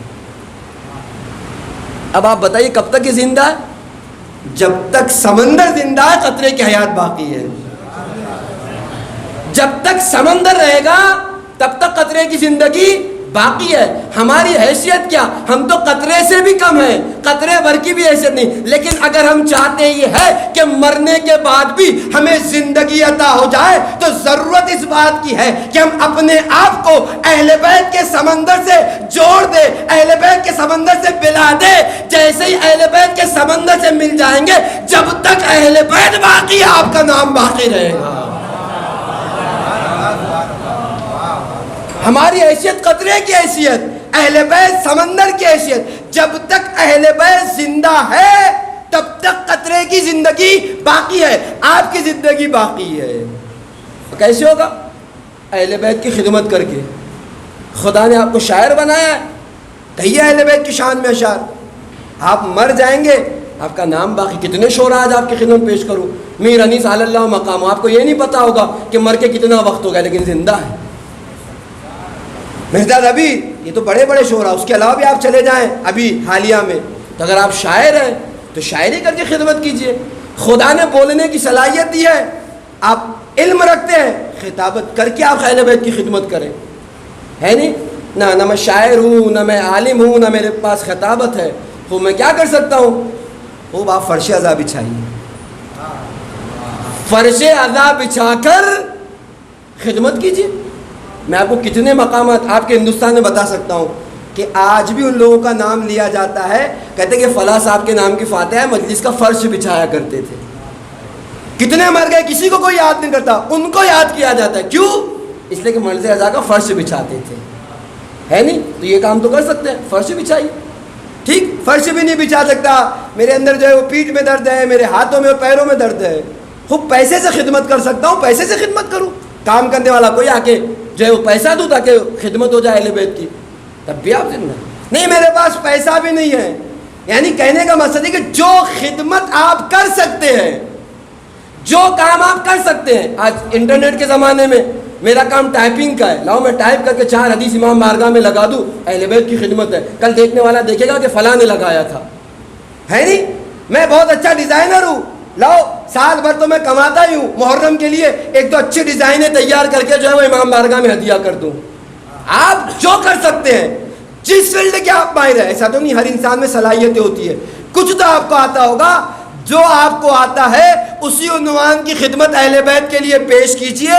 اپنے آپ میں قدرے ہو کر سمندر سے مل جائیے. جب تک ذکر اہل بیت باقی ہے آپ کا تذکرہ باقی رہے گا. ہے نہیں جانے کہ میں نے کہا ہر فیلڈ میں نے ڈیلی پڑھا ہوا ہے. ٹھیک ہے، لاؤ انجمن کا حساب میں ڈیلی کروں گا میری طرف سے. کیا فرق پڑتا ہے؟ میرے پاس رکشہ ہے، انجمن کے کام میں کر دوں گا. میرے پاس گاڑی ہے، یہ خدمت تو میں کر سکتا ہوں. ٹھیک، میرے پاس پیسہ نہیں ہے، میرے بدن میں صلاحیت نہیں ہے، میں پڑھا لکھا نہیں ہوں. جس قسم کی صلاحیت ہے، جو کام میں کر سکتا ہوں اسے امام حسین اہل بیت کی خدمت میں لگا دوں۔ میں نے کہا جب تک اہل بیت باقی ہے آپ کا تذکرہ باقی رہے گا۔ میں نے کہا یہ وہ ہستیاں ہے جو کسی کا قرض نہیں رکھتی، کسی کا باقی نہیں رکھتی۔ آپ ایک طرف خدمت کیجئے، ہر اعتبار سے آپ کی خدمت ہوگی۔ ہو کے جائیں گے ہم۔ تو اگلا ادب یہ تھا کہ ان خادمین کا احترام کیجئے اور ساتھ میں چھوٹی موٹی صحیح خدمت اہل بیت کرتے رہیے۔ کماتے تو ہم سال بھر رہے ہیں نہیں، محرم میں صحیح 2 دن ہی صحیح 4 دن ہی صحیح آئیں نکل کر اور اہل بیت کی خدمت کرے۔ زمانہ آپ کو یاد رکھے گا، مرنے کے بعد بھی آپ کے تذکرے باقی رہیں گے، اور نہیں بھی باقی رہے تو شہزادی آپ کو اجر دے گی، امام حسین آپ کو اجر دیں گے، ہے نہیں؟ تو خادمان کی خدمت کیجئے اور ان کا احترام کیجئے۔ اگلا ادب اپنے جوانوں سے معذرت کے ساتھ، لیکن بہت زیادہ ضروری ہے لہٰذا بولے بغیر رہ بھی نہیں سکتا، اپنی مجلسوں کو لہو لعب سے محفوظ بنائیے۔ لہو لعب کس کو بولتے ہیں؟ کھیلنا، بیکار کی چیزیں، بے ہدا کے کام، ہے نہیں؟ آپ بولیں گے کہاں مولانا ہماری مجلسوں میں کام ہوتا ہے نہیں؟ تو پہلے نہیں ہوتا تھا لیکن اب ہوتا ہے۔ کتنے ایسے ہیں 1 گھنٹہ مجلس میں رہتے ہیں، 1 گھنٹہ موبائل چلاتے ہیں، ہے نہیں؟ اچھا آپ اگر مثلا جو ہے وہ فرشتوں کو دھوکہ دینا چاہ رہے ہیں تو فرشتے تو سمجھ رہے ہیں کہ آپ مجلس میں بیٹھے تو ہیں لیکن موبائل چلا رہے ہیں۔ بعض لوگ گیم کھیلتے ہیں، بعض لوگ آفس کا کام کرتے ہیں، بعض لوگ فضولیات میں اپنے وقت کو لگاتے موبائل چلاتے ہیں۔ یہ لہو لعب تو ہے، بیکار کے کام تو ہے۔ مجلس تو دور کی بات، آپ اٹھائیے مذہبی کتابیں اور دیکھیے آداب گفتگو کے خلاف ہے کہ آپ سے کوئی بات کر رہا ہو اور آپ کا دھیان کہیں اور لگا ہوا ہو، آپ مجھ سے کچھ کہہ رہے ہیں اور میں موبائل چلا رہا ہوں، آداب گفتگو کے خلاف ہے۔ جائے کہ مجلس، کہ ہم مجلس میں بیٹھ کر ٹھیک ہے مولانا کو دھوکہ دے سکتے کہ مولانا ممبر سے دیکھ رہے میں کالم کے پیچھے بیٹھ گیا، میں کسی بڑے انسان کے آڑ میں بیٹھ گیا تو مولانا کو دھوکہ دے رہے، لیکن کرامن کاتبین کو تو دھوکہ نہیں دے سکتے نا بھائی۔ ثواب تو مولانا کو دینا نہیں ہے، آپ سنیں گے تب بھی مولانا پڑھیں گے، نہیں سنیں گے تب بھی مولانا کو پڑھنا ہے۔ حساب تو ان کو لکھنا ہے جو آپ کے کانوں پہ بیٹھے ہیں، چاہے آپ کالم کے پیچھے بیٹھیے، چاہے دروازے کے آڑ میں بیٹھیے یا کسی کا سہارا لے کے بیٹھیے، جہاں بیٹھیں گے ملک آپ کے ساتھ بیٹھا ہوا ہے نہیں؟ تو اپنی مجلسوں کو لہو لعب سے بالکل پاک و منزہ۔ ہو سکتا ہے میں نہیں کہتا، مجھے ایمرجنسی ہے، ضروری کام ہے، ادب یہ ہے کہ میں اٹھ کے باہر چلا جاؤں، اپنے کاموں سے فراغت کر کے پھر فرش عزا پر آ کر بیٹھوں، تاکہ کم سے کم فرش عزا کا تقدس باقی رہے، اس کا احترام باقی رہے۔ دیکھنے والا دیکھے تو کہے بھائی فرش عزا پر باتیں سنی جاتی ہیں، موبائل نہیں چلایا جاتا، ہے نہیں؟ اس کا احترام باقی۔ میں نہیں کہتا کہ آپ کو ایمرجنسی، ہو سکتا ہے آپ کو ایمرجنسی ہو سکتا ہے آپ ڈاکٹر ہو، آپ کو جانا پڑ جائے، ہو سکتا ہے مثلا کسی کو حاجت ہو، کوئی کام ہو، لیکن اس کا مطلب یہ نہیں کہ ٹھیک ہے وقتی ہے 1 سیکنڈ ہے 2 سیکنڈ، لیکن پورا گھنٹہ موبائل میں لگے ہوئے ہیں، تو آپ کسے دھوکہ دینا چاہ رہے ہیں، کسے ایسے بیوقوف بنانا چاہ رہے ہیں، ہے نہیں؟ تو اپنی مجلسوں کو لہو لعب سے پاک و منزہ کیجیے، ہے نہیں؟ اور وقت نہیں رہا ورنہ سوچا تھا کہ ایک پوائنٹ آپ کی خدمت میں پیش کروں گا، لیکن لہو لعب میں وہیں آپ کے جھگڑے، فساد، اختلافات بھی آ جاتے ہیں۔ تو خدا را ان مجلسوں کو ہر قسم کی سیاست سے پاک کیجیے، ہے نہیں؟ اگر یقین مانیے ایک جلسہ بھی میری وجہ سے، ایک مجلس بھی میری وجہ سے رک گئی نا، تو کل میں سب سے پہلے حسین کی بہن جناب زینب کے لیے جواب دے ہوں گا کہ کتنی محنتوں سے میں نے مجلسوں کو پہنچایا تھا، میں یہ چاہتی تھی کہ مجلسوں میں اضافہ ہو، تو نے میری مجلس رکوا دی۔ کسی کو جواب دینا نہ دینا پڑے گا، حسین کی بہن کو جواب دینا پڑے گا۔ بہت قربانیاں اٹھائی شہزادی زینب نے، یہ مجلس ہم تک پہنچی ہے، کہاں گئی، کیسی زحمتیں برداشت کی، اور ان زحمتوں کے بعد صرف تمنا یہ تھی کہ حسین کے تذکرے نہ رکنے پائے۔ اگر آج میں اپنی انا کی بنا پر، آج میں اپنے بڑے پن کی بنا پر، آج میں اپنے ایگو کی بنا پر، آج میں اپنی شرارت کی بنا پر، ساری باتیں میں نے پیش کر دی، تفصیل سے پیش کرتا ورنہ وقت نہیں رہا، کسی بھی بنا پر اگر میں کسی ایک جلسے کے روکنے کا بھی سبب بن گیا تو کل سب سے پہلے حسین کی ماں، حسین کی بہن کے سامنے جواب دوں، ہے نہیں؟ ہوتا ہے نہیں ہوتا؟ نہیں، ہماری تو اسی وقت مجلس ہوگی، جبکہ آپ برحق نہیں ہے تب بھی ہماری اس وقت ہوگی۔ تو مجلسوں کو ان چیزوں سے بھی پاک کیجیے، ایسا نہ ہو کہ کہ جو ہے ہماری وجہ سے کوئی جلسہ رک جائے, کوئی ماتم رک جائے, کوئی پروگرام ختم ہو جائے. نہیں, تھوڑا سا پیچھے ہٹیے, دل کو بڑھا رکھیے, اللہ اور شہزادی کے لیے کام کیجیے, خدا اجر دینے والا ہے, اجر دینے والا ہے نہیں. تو لہو و لعاب سے, ہر قسم کے لہو و لعاب سے اس کو پاک کیجیے. جلدی جلدی اپنی مجلسوں سے کسی کی اذیت کا سبب نہ بنیے. سخت ہے, 2-4 آداب لاس کے, لیکن میں نے کہا مجبوری ہے, بتاؤں گا نہیں تو کون بتائے. یعنی مجلس سے ہو, وقت کی پابندی سے ہو, اور جتنی آپ کو ضرورت ہے آپ اتنا بڑا مائک لگائیے. میں رات بھر ڈی جے لگاؤں, کوئی ہارٹ کا پیشنٹ ہے, کسی کا امتحان ہے, آپ آئیے اسلامی ممالک میں آ کے دیکھیے کیا ہوتا ہے کہ نہیں ہوتا. آپ چلے جائیں, ابھی ایران چلے جائیں, اسکول کے پاس سے اگر جلوس گزرتا ہے, اسکول کا وقت ہے, تو مائک بند کر دیے جاتے ہیں. آپ غور کریں, دواخانے کے قریب سے گزرتا ہے تو دواخانے کے پاس سے مائک بند کر. ہارٹ کا پیشنٹ ہوگا, آپ کے اس سے مزہ. میں نہیں کہتا کہ آزاداری مت کریے, بالکل کریے, وقت کی پابندی کے ساتھ, حدود کا خیال رکھتے ہوئے. اور یہ تو کچھ نہیں, قرآن کے لیے آپ روایت اٹھائیے کہ اگر آپ کی قرآن کی تلاوت کسی کی اذیت کا سبب بن رہی ہے تو تلاوت بھی گناہ ہے. پوری ذمہ داری سے کہہ رہا ہوں ممبر پہ بیٹھ کے, کسی بھی مجتہد سے فتویٰ منگوا لیجیے. لہذا کام ایسا کیجئے کہ لوگ حسینیت سے قریب ہو, حسینیت سے دور نہ ہو جائے. غور کریں, حسین دنیا کے لیے, حسین انسانیت کے لیے. ان کاموں کو کیجئے پورے محرم میں کہ جہاں لوگ حسینیت کے قریب آئے, حسینیت سے دور نہ ہو جائے. چاہے وہ آپ کے مائکوں کا سسٹم ہو, چاہے وہ آپ کے رات رات بھر راستے پہ جاگنے کا وہ ہو, کہ کالے کپڑے پہن کر جو ہے کسی کے گھر کے سامنے بیٹھے ہنگامہ کر رہے ہیں. کس حسین نے تعلیم دی؟ کون سا مذہب آپ کو سکھاتا ہے کسی کی نیند میں آپ خلل کا سبب بنے محرم کے نام پر, کسی کے حق کو ضائع کریں؟ بالکل بھی نہیں. لہٰذا مجلسیں برپا کیجیے, جتنی کر سکتے ہیں, جیسی کر سکتے ہیں برپا کیجیے, لیکن کسی کی اذیت کا سبب مت بنیے. 2 مہینہ آٹھ اس بات کا بالکل خیال رکھیے. پہلے دن آپ کی خدمت میں پیش کر رہا ہوں, اذیت دینے کا نام حسینیت نہیں ہے, اذیت دینے کا نام مجلس نہیں ہے عزیزان گرامی, بلکہ لوگوں تک راحت اور اطمینان پہنچانے کا نام حسینیت ہے. حسین نے قربانی دی اس لیے تھی کہ انسانیت سکون کی سانس لے سکے, ایک عزت دار زندگی جی سکے. یہی تو کہا تھا امام حسین نے کہ اس ذلت کی زندگی سے عزت کی موت بہتر ہے. نہیں جان گرامی, لہذا ان باتوں کا خیال رکھیے. اور آخر میں ایک گزارش آداب مجلس میں سے, یہ تبرک. کبھی اس لفظ پہ آپ نے غور کیا؟ تبرک کے کیا معنی ہے؟ تبرک وہ چیز جو بابرکت ہے نہیں. جو لوگ عربی سے واقف ہے وہ بہتر جانتے ہیں, اور بعض لوگ ظاہر سی بات ہے متوجہ ہوں گے, بزرگان تو حتماً. تو بابرکت چیز, بابرکت چیز کے لیے آپ کیا کرتے ہیں؟ آنکھوں سے لگاتے, اسے منہ سے چومتے ہیں, ہے نہیں. ہونا بھی یہی چاہیے, حق ہے, اور آپ کرتے بھی ہیں. لیکن بسا اوقات دیکھنے میں آتا ہے کہ جس تبرک کو آپ تبرک کہتے ہیں, وہی تبرک جو آنکھوں سے لگایا تھا وہ آپ کے پیروں میں ہے نہیں. جلوسوں میں آپ چلے جائیے, بعض اوقات مجمع زیادہ ہو جائے تو اتنا ہم چیڑ پھاڑ کر کے لیتے ہیں کہ وہ تبرک جو آنکھوں سے لگانے کے لائق تھا وہ ہمارے پیروں میں پڑا ہوا ہے. آپ مجھے بتائیے, دیکھنے والا دیکھے گا تو کیا کہے گا کہ ابھی تو یہ چوم رہا تھا, ابھی اس کے قدموں میں پڑا ہوا ہے نہیں. غلط کہہ رہا ہوں؟ آپ خود مشاہدہ کرتے دیکھ کے. لہٰذا ٹھیک ہے, ایک دن نہیں ملے گا مجھے, ایک دن کم ملے گا مجھے, کیا فرق پڑ جاتا ہے؟ مر جاؤں گا میں, نہیں مروں گا. بالکل تبرک ہماری زندگی ہے, تبرک ہماری حیات ہے, لیکن اس کا مطلب نہیں کہ میں اس کی بے احترامی کر کے اسے لینے کی کوشش کروں.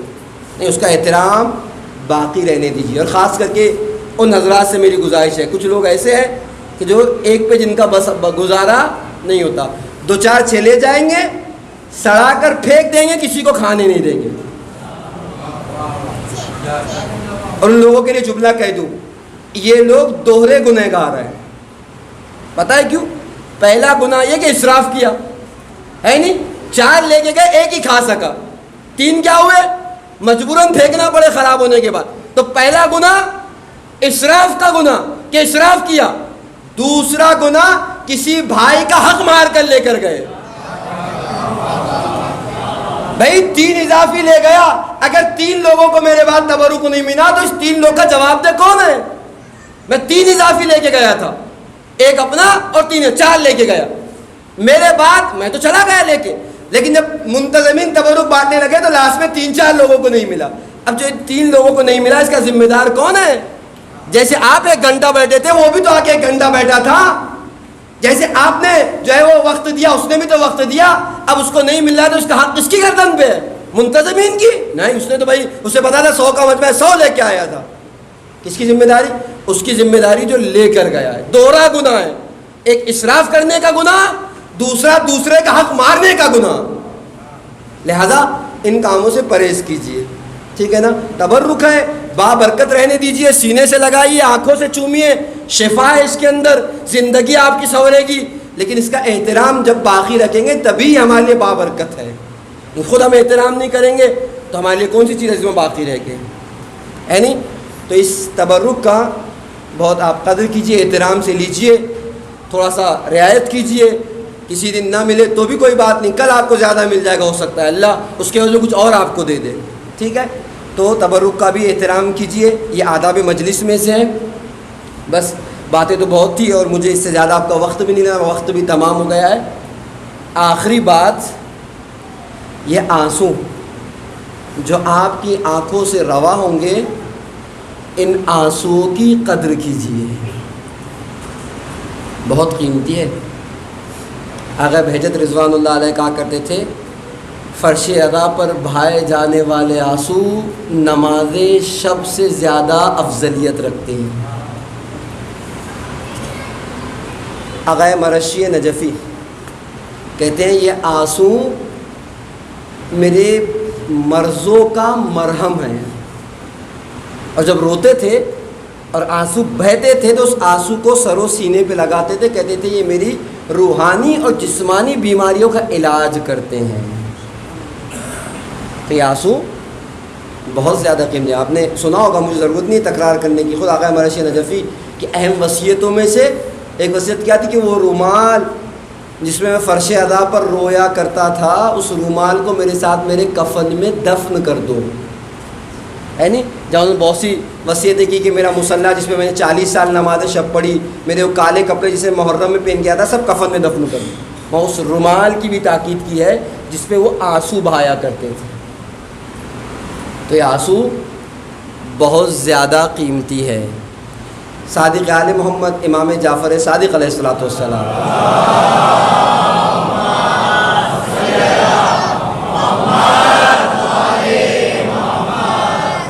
ارشاد فرماتے ہیں کہ اگر مکھی کے پر کے برابر تمہارے آنکھوں سے آنسو نکل جائے تو اس وقت دعائیں اپنے لیے مانگ لینا، خدا آپ کی دعا رد نہیں کرے گا. ہے نہیں؟ تو یہ بھی آداب میں سے ہے کہ جب بھی مصائب میں آنسو آ جائے تو اپنی دعائیں مانگنا شروع کریں. اور ساتھ میں ایک جملہ کہہ دوں کہ یقیناً مانگیے، گاڑی مانگیے، بنگلہ مانگیے، اہل بیت کریم ہے، سقی ہے، جو مانگنا ہے مانگیے، لیکن ان دعاؤں سے پہلے یہ دعائیں ضرور مانگیے کہ پروردگارہ اس محرم میں سچا عزادار بنا دیں.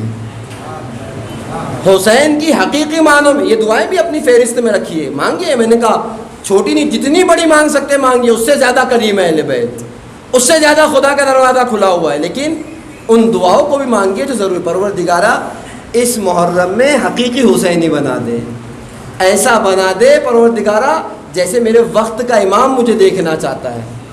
حسین کی معرفت عطا کر، مجلسوں کا صدقہ عطا کر. ہے نہیں؟ یہ دعائیں ضرور مانگیے. اس کے بعد پھر جو دعا آپ مانگنا چاہیں مانگے، انشاءاللہ ایک تبدیلی، ایک تغیر، ایک انقلاب، ایک بدلاؤ آپ کی زندگی میں 2 مہینہ 8 دن کے بعد دکھائی دے گا. تو بہت قیمتی ہے یہ آنسو، نہ صرف ہمارے لیے، خود اماموں کے لیے بھی یہ آنسو بہت زیادہ اہمیت کے حامل ہے. ایک عالم دین نے اپنی کتاب میں ایک تذکرہ لکھا، بس بات تمام ہو گئی. وہ کہتے ہیں کہ ایک بار میں نجف کے لیے زیارت کے لیے چلا، کہیں کے رہنے والے تھے عراق میں کسی علاقے کے، نجف کی زیارت کے لیے چلا. راستے میں ایک علاقہ ناصبیوں کا تھا. بس ایسے ہوتا میں لباس میں تھا، سمجھ گئے کہ جانے والا امام علی کے روضہ نجف میں ان کی زیارت کے لیے جا رہا ہے. روک لیا، ایک گروہ تھا. روکنے کے بعد برا بھلا کہنے لگے امام کو.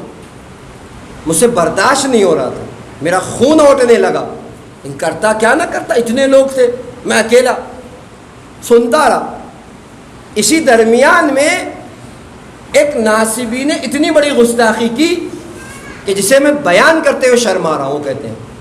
وہ کہتا ہے کہ اگر تمہارے مولا اتنے ہی زیادہ دینے والے ہیں اور اتنے ہی زیادہ ان کے پاس اختیارات ہے تو آج کئی سال سے ہم ان کو لعن و طعن کر رہے ہیں, کیوں نہیں ہم سے بدلہ لے لیتے؟ وہ کہتے ہیں کہ مجھ سے برداشت نہیں ہوا. پھر بھی میں نے کہا کہ ٹھیک ہے. اس کے بعد جب انہوں نے مجھے چھوڑ دیا میں چلا, میں نجف اشرف پہنچا, حرم امیر کائنات میں زیارت سے مشرف ہوا اور تھکا مانا تھا, سفر سے تھا. ہوٹل میں جہاں بھی کمرہ تھا وہاں جا کر لیٹ گیا. جیسے ہی لیٹا تو میں نے خواب میں امیر کائنات کی زیارت کی. امیر کائنات مجھ سے کہہ رہے تھے کہ کیا تم راستے میں آئے تھے تو کچھ لوگ تمہیں ملے تھے؟ کہا مولا ملے تو تھے. ان لوگوں نے کچھ کہا بھی؟ کہا مولا کیا کہوں, کیا کچھ نہیں کہا. کہ فلاں شخص نے بھی کچھ کہا. ہاں مولا کہا. کہ تم نے مجھ سے کیوں نہیں بتایا؟ تو کہتا ہے مولا مجھے شرم آ رہی تھی بتاتے ہوئے کہ کیسے بتاؤں. کہ کیا کہا؟ کہ اس نے کہا کہ اگر اتنے اختیارات ہیں تو مجھ سے بدلہ کیوں نہیں لے, آنسو کی قدر دیکھیے, بدلہ کیوں نہیں لے لیتے؟ امام نے کہا کہ واپس جانا تو اسی راستے سے واپس جانا اور پھر تمہیں وہ ملے گا, اور اس سے کہنا کہ میرے مولا نے کہا ہے کہ ایک وقت وہ تھا جب یہ صحرا میں گیا, اسے پانی کی پیاس لگی, ڈھونڈتا ڈھونڈتا ایک پانی کے چشمے کے پاس پہنچا. اس ناصبی نے, ناصبی جو امام علی کے دشمن ہے, اور جیسے ہی ٹھنڈے پانی کو ہاتھوں میں اٹھایا تو اس کے دل میں ایک خیال آیا کہ پانی تو ایک فری کی چیز ہے, مفت کی چیز ہے, اس کے تو کوئی پیسے بھی نہیں لگتے, پھر کل کیوں حسین کو اور حسین کے بچوں کو پیاسا شہید کر دیا گیا؟ امام علی کہہ رہے ہیں اس عالم سے کہ اتنا ہی نہیں, جب اس نے یہ بات کہی تو اس کی آنکھوں سے آنسو نکل آئے. مولا کہتے ہیں میں آج تک اس کے آنسوؤں کا مقروض ہوں, ورنہ اس کو بتاتا کہ میرے اختیارات کتنے ہیں. ناصبی ہے, دشمن ہے, لیکن ایک بار علی کے لال حسین پہ گریا کیا ہے تو آقا کہہ رہے کہ اس کا احسان ہے میری گردن پر. مولا ہم بھی گنہگار ہیں, اپنے آنسوؤں کے نذرانے لے کر آپ کی بارگاہ میں آ رہے ہیں. مولا ہماری بھی سنیے گا, ہمیں بھی اپنا بنائیے گا, ہمیں بھی حقیقی حسینی بننے کی توفیق دیجیے گا. اذان گرامی, یہ ہے آنسو کہ جس کی قدر نہ صرف ہم بلکہ اہل بیت بھی کرتے ہیں, ہے نہیں؟ اور بات تمام ہو گئی. نہ صرف آنسو, یا آپ کی مجلسیں بھی حسین کی دکھیاری ماں کو بہت زیادہ عزیز ہے. شہزادی نہیں چاہتی کہ کبھی بھی ان کے لال حسین کا ماتم رکنے پائے, کوئی جلسہ روک دیا جائے, کوئی مجلس ختم کر دی جائے. ہے نہیں جان گرامی؟ آپ نے فرش عزا بچھایا, آج چاند رات ہے, حسین کی دکھیاری ماں فاطمہ آپ کی مہمان ہو گئی. شکر کریں کہ پروردگار نے توفیق دی, آپ کر پا رہے. کتنے ایسے ہیں, تاریخ نے لکھا ہے ایک ضعیفہ ہے. بات تمام ہو گئی, بس چند جملے چاند رات کے عنوان سے آپ کی خدمت میں پیش کر کے اپنی بات کو تمام کر رہا ہوں. ایک ضعیفہ ہے, نابینا ہے, ہر سال حسین کا فرش عزا بچھاتی ہے. ایک جوان بیٹی کام کرتی تھی, پیسے لے کے آتی تھی. یہ ضعیفہ ان پیسوں میں سے کچھ پیسے بچا لیتی تھی کہ محرم میں فاطمہ کے لال حسین پہ خرچ کروں گی. ارباب اعظم, تاریخ نے لکھا کہ شہزادی کے لال کا فرش عزا بچھانے کے لیے پیسے جمع کرتی. آج بھی کتنے لوگ ہمارے معاشرے میں ایک روٹی کم کھاتے ہیں, کچھ پیسہ اٹھا کے رکھتے ہیں کہ اس سال محرم آئے گا تو فاطمہ کو اس کے لال حسین کا پرسہ دیں گے. تاریخ نے لکھا یوں سال گزرتے گئے. ایک سال ایسا آیا کہ اس کی جوان بیٹی کا ماں سے پہلے انتقال ہو گیا. اب تو کوئی نہیں جو گھر میں کما کے لائے، کوئی نہیں جو سارا بنے حسین کا فرش عزا بچھائے۔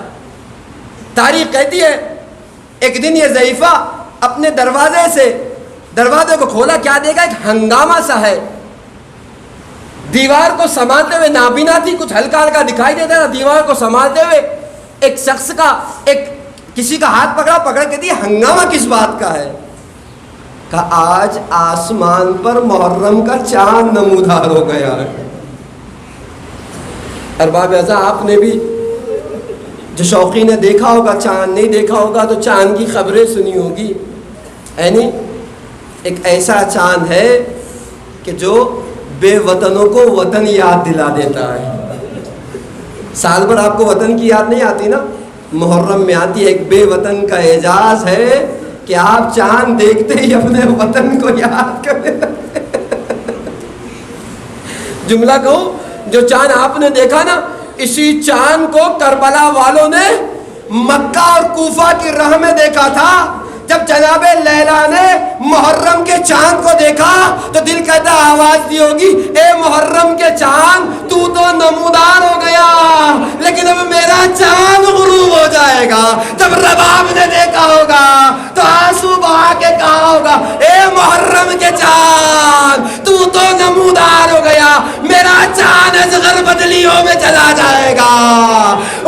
فروا نے دیکھا ہوگا تو آواز دے گی، اے چاند تو آسمان پر برآمد ہو گیا، میرا چاند قاسم گھوڑوں کی ٹاپوں سے پامال ہو جائے۔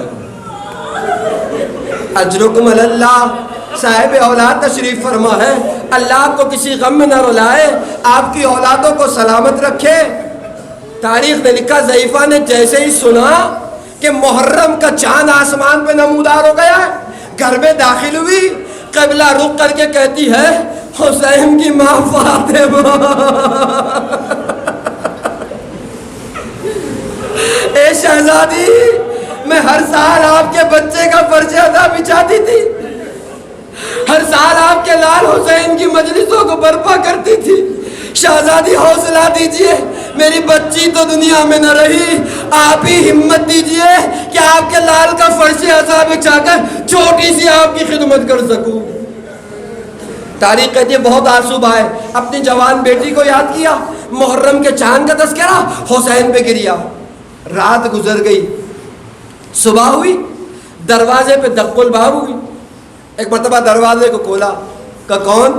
کہ میں ایک مسافرہ ہوں اور پتہ چلا ہے کہ محرم کا چاند نمودار ہو گیا ہے، میں نہیں چاہتی کہ میرا محرم سفر میں گزر جائے، اگر اجازت دو تو تمہاری مہمان بن کے تمہارے ساتھ محرم منا لوں۔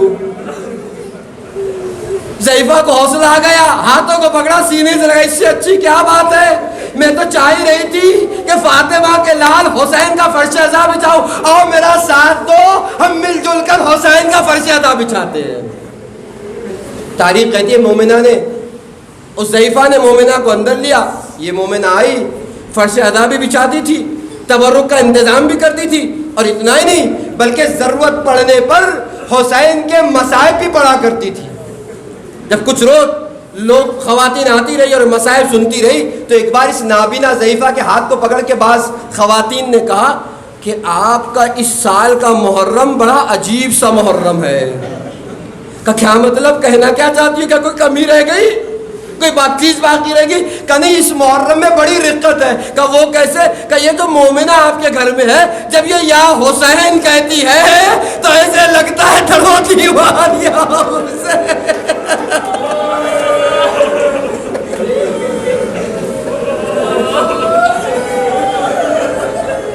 اجرکم اللہ، اللہ آپ کو کسی غم میں نہ رلائے سوائے غم کرنا۔ کہ جب یہ یا حسین کہتی ہے تو ایسے لگتا ہے درو دیوار یا حسین کہہ رہے ہیں۔ تاریخ نے لکھا یوں ہی دن گزرتے رہے، عاشور گزرا، 11 محرم گزری، 12 محرم گزر گئی۔ جب 12 کا نصف دن ہوا، 12 کی مجلس تمام ہوئی، یہ مومنہ ضعیفہ کے پاس آئی، ہاتھوں کو پکڑ کے کہتی ضعیفہ تیرا شکریہ، تو نے مجھے موقع دیا کہ تیرے گھر میں حسین کی مجلسیں کر سکوں، اب مجھے اجازت دے کہ میں اپنے سفر کا آغاز کروں۔ ضعیفہ نے کہا جا رہی ہو، تمہارا بھی شکریہ، تم نے بھی بہت ساتھ دیا، لوگوں نے پسند بھی کیا، تمہارے گریہ میں کیا رقت تھی، تمہارا رونا بھی کیا رونا تھا، لیکن ایک چند منٹ انتظار کرو، میں میرے کمرے میں جا کر باہر واپس آتی ہوں۔ اس نابینا نے دیوار کا سہارا لیا، ایک کمرے میں گئی، جانے کے بعد تھوڑے سے پیسوں کی ایک تھیلی پٹلی لے کر آئی، لانے کے بعد کہتی ہے مومنہ منع نہ کرنا، کئی سال سے تھوڑے تھوڑے پیسے جمائے ہیں تاکہ حسین کا ماتم کر سکوں، اس چھوٹے سے ہدیے کو قبول کر لینا۔ تاریخ کہتی ہے جیسے ہی آنے والی مسافرہ نے اس پیسوں کی تھیلی کو ہاتھ میں لیا، شہر نشین پہ بیٹھ گئی، آواز دے کے کہتی ہے اے میرے لال حسین، آج تیرے نام پر تیری ماں فاطمہ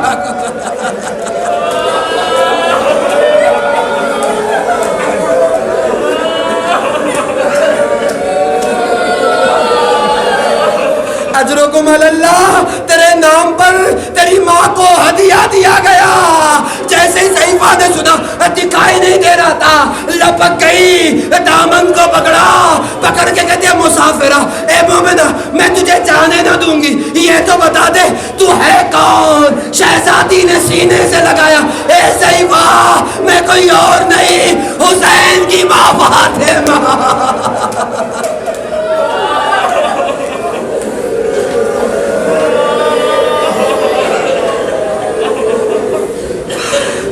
لال کا ماتم کرتی تھی، کل تو نے مجھے بلایا، میں تیری خدمتوں کے لیے چلی آئی، میرے لال کی مجلسیں مجھے بہت پسند ہے۔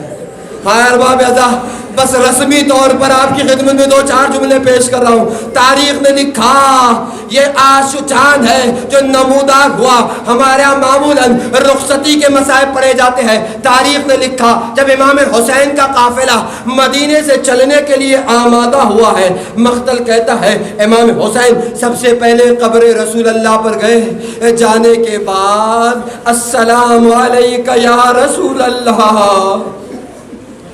السلام علیکہ یا جدہ، قبر رسول پہ سلام کیا، نانا آپ کا لال حسین جا رہا ہے، خدا حافظ، نانا اب یہ حسین نہ آئے گا آپ کی قبر پہ دیا جلانے کے لیے۔ تاریخ نے لکھا ایک مرتبہ امام حسین خدا حافظ کر چکے، قبر رسول اللہ سے جواب بھی آیا، بعض جملے قبر رسول اللہ سے تاریخ اور مقاطع نے لکھے کہ سنائی دیے گئے۔ میں سارے جملوں کو آپ کی خدمت میں نہیں کہہ سکتا، لیکن میر انیس صلی اللہ مقام کہتے ہیں قبر رسول سے آواز آئی ہوگی کئی دن سے، تیری مادر کو نہیں قبر میں چین، شب کو آئی تھی میرے پاس یہ کرتی ہوئی بین، گھر میرا لٹتا ہے فریاد رسول الثقلین، صبح کو اپنا وطن چھوڑ کے جاتا ہے میرا لال حسین، کہنے آئی ہوں کہ تنہا نہیں توڑوں گی میں، اللہ اللہ۔ آپ جملے سنے، میر انیس کہتے ہیں کہ صبح کو اپنا وطن چھوڑ کے جاتا ہے حسین، کہنے آئی ہوں کہ منہ قبر سے موڑوں گی میں، اپنے بچے کو اکیلا تو نہ چھوڑوں گی۔ اللہ کے رسول کی قبر سے خدا حافظی کیا، ماں کی قبر پر آئے، السلام علیکہ یا اماں، اپنی ماں کو سلام کیا، قبر سے لپٹ گئے، زار و قطار گریہ کیا، ساری باتیں پیش کرنے کا وقت نہیں۔ تاریخ نے لکھا ایک مرتبہ حسین جب قبر شہزادی کو چھوڑ رہے تھے تو شاعر کہتا ہے حسین دے آواز دیو کہ اماں لہو لہان چمن دیکھنے چلو، زینب کے بازوؤں میں رسن دیکھنے چلو۔ تاریخ کہتی ہے پھر میر انیس صلی اللہ مقاموں نے کہا اسے لگتا ہے قبر شہزادی سے آواز آ رہی ہو، میرے لال حسین ذرا میرے لال عباس کو تو بھیجنا۔ امام حسین نے سرکار وفا کو بھیجا، میر انیس کہتے ہیں کہ عباس نے سر رکھ دیا پائین مزار، آئی زہرا کی صدا میں تیری غربت کے نثار، اپنے پیاروں کے برابر میں تمہیں کرتی ہوں پیار، دھیان بھیا کی حفاظت کر رہے اے دلدار، اے دھیان بھیا کی حفاظت کر رہے اے دلدار، کوئی تنہائی میں اسے مار نہ ڈالے بیٹا، میرا شبیر ہے اب تیرے حوالے بیٹا۔ اللہ اللہ، تاریخ نے لکھا قبر شہزادی سے رخصت کے بعد امام حسین بھائی کی قبر پہ آئے، بھائی کو خدا حافظ کہا، قافلہ چلنے لگا، ساری باتوں کو چھوڑتے ہوئے ابھی چند ہی قدم قافلہ آگے بڑھا تھا، آخری جملے ہے، ایک مرتبہ کسی نے امام حسین سے آ کے کہا آقا ذرا دیکھیے گا تو صحیح کوئی بی بی ہے جو اماریوں کے پیچھے چلی آ رہی ہے۔ امام حسین نے کہا اماریاں روکی جائے۔ ایک مرتبہ قریب جا کے معلوم کیا گیا تو کوئی اور نہیں، حسین کی بیمار بیٹی سغرا ہے۔ امام حسین قریب آئے، سینے سے لگایا، بیٹی سغرا تم نے تو ہمیں خدا حافظ کر دیا تھا نا، اس مجلس میں بھائی بھی تشریف فرما ہوں گے، والد بھی تشریف فرما ہوں گے، اللہ سب کو سلامت رکھے۔ تاریخ کہتی ہے امام حسین نے سینے سے لگا، بیٹی سغرا تم نے تو ہمیں خدا حافظ کر دیا تھا۔ بابا میں روکنا نہیں چاہتی، جا رہے ہو خدا حافظ، اگر اماری میں جگہ نہ ہو تو پیدل ہی آؤ گے ساتھ۔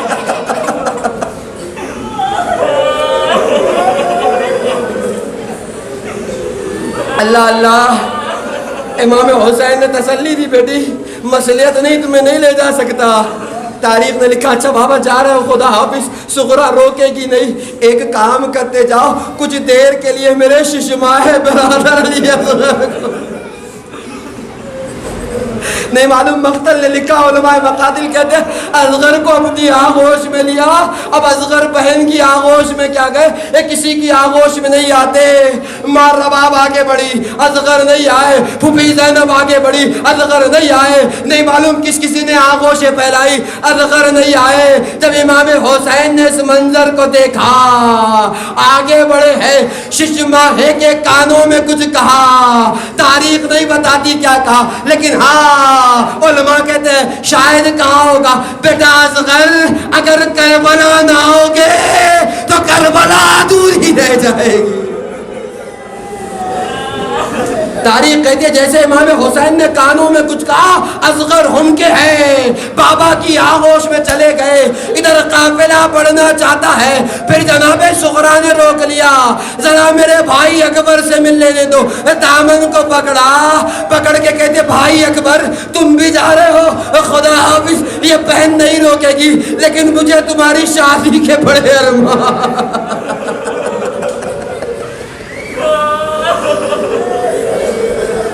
مجھے نہیں معلوم بہنوں بھائی میں کیا گفتگو ہوئی، لیکن ہمارے مراثی اس بات کو نقل کرتے ہیں جی ہاں جب بہنیں بڑی ہو جائے تو بھائیوں کی شادیوں کے بڑے ارمان ہوتے ہیں۔ اے بھیا اکبر تمہاری شادی کے بڑے ارمان تھے، اتنا کرنا اگر واپس آنا بہن زندہ نہ رہے تو اپنی دلہن کو میری قبر پہ لانا، لا کے کہنا یہ میری وہ دکھیاری بہن ہے جسے میری شادی کے بڑے ارمان تھے، مصائب تمام ہو گئے، خاک مدینہ پہ سغرا بیٹھی، مدینہ کی خاک کو جمع کیا، آواز دے کے کہتی ہے بھیا اکبر خدا حافظ، اپنا قدم مبارک اس خاک پہ رکھ دو۔ اس وقت تو تاریخ نے کچھ نہ لکھا کہ سغرا قدم اکبر کو کیوں لے رہی ہے، لیکن عاشور کو جب اذان علی اکبر گونجی، اعجاز امامت سے مدینہ کی زمین بلند ہوئی، اکبر نے مدینہ کا نظارہ کیا، عجیب منظر دیکھا، بہن سغرا ہے، اکبر کے قدم نقش پا پر سر کو رکھے ہوئے کہہ رہی ہے اے میرے بھائی اکبر تمہاری بہن تمہارے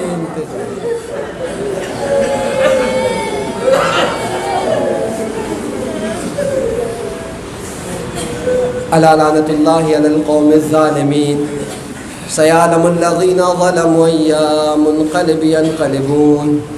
الہی بحق زہرا و بیہا و بالہا و بنیہا سر المستودف، یا پروردگار ہمارے آنسو کو رومال شہزادی میں جگہ عنایت فرما، ہمارے آنسو کو تسکین شہزادی کا دریا قرار دے، قلب نازنین امام کو ہم سے راضی و خوشنود فرما، امام کی دعاؤں میں ہمیں شامل حال فرما، غیبت امام میں اپنی ذمہ داریوں کو پورا کرنے کی توفیق کرامت فرما، حقیقی معنوں میں عزادار بننے کی توفیق کرامت فرما، صحیح معنوں میں عزاداری برپا کرنے کی توفیق کرامت فرما، اس ماہ محرم میں اپنے آپ کو بدلنے سنوارنے کی توفیق کرامت فرما۔ میرے معبود سامعین جلسہ بانیان جلسہ کی تمام دلی مرادوں کو پورا فرما، ان کی تمام مشکلات کو برطرف فرما۔ مومنین میں جا کے مومنین بیمار ہیں انہیں شفائے کامل و عاجل عنایت فرما۔ جن حضرات نے ہم سے دعاؤں کی گزارش کی ہے خصوصاً فرش عزا پر میرے معبود، ان کی تمام دلی دعاؤں کو مستجاب فرما، ان کی تمام مشکلات کو برطرف فرما۔ میرے معبود ان آنسوؤں کے بعد جو دعائیں دل میں لے کر آئیں اسے قبول و مستجاب فرما، جو دعائیں رہ گئی اسے قبول و مستجاب فرما۔ میرے معبود اہم ترین دعا ہے منتقم خون امام حسین یوسف زہرا امام زمانہ کے زور میں تعجیل فرما، امام کے مخلص غلاموں میں ہمارا شمار فرما۔ ربنا تقبل منا انک انت السمیع العلیم۔ ماتم حسین۔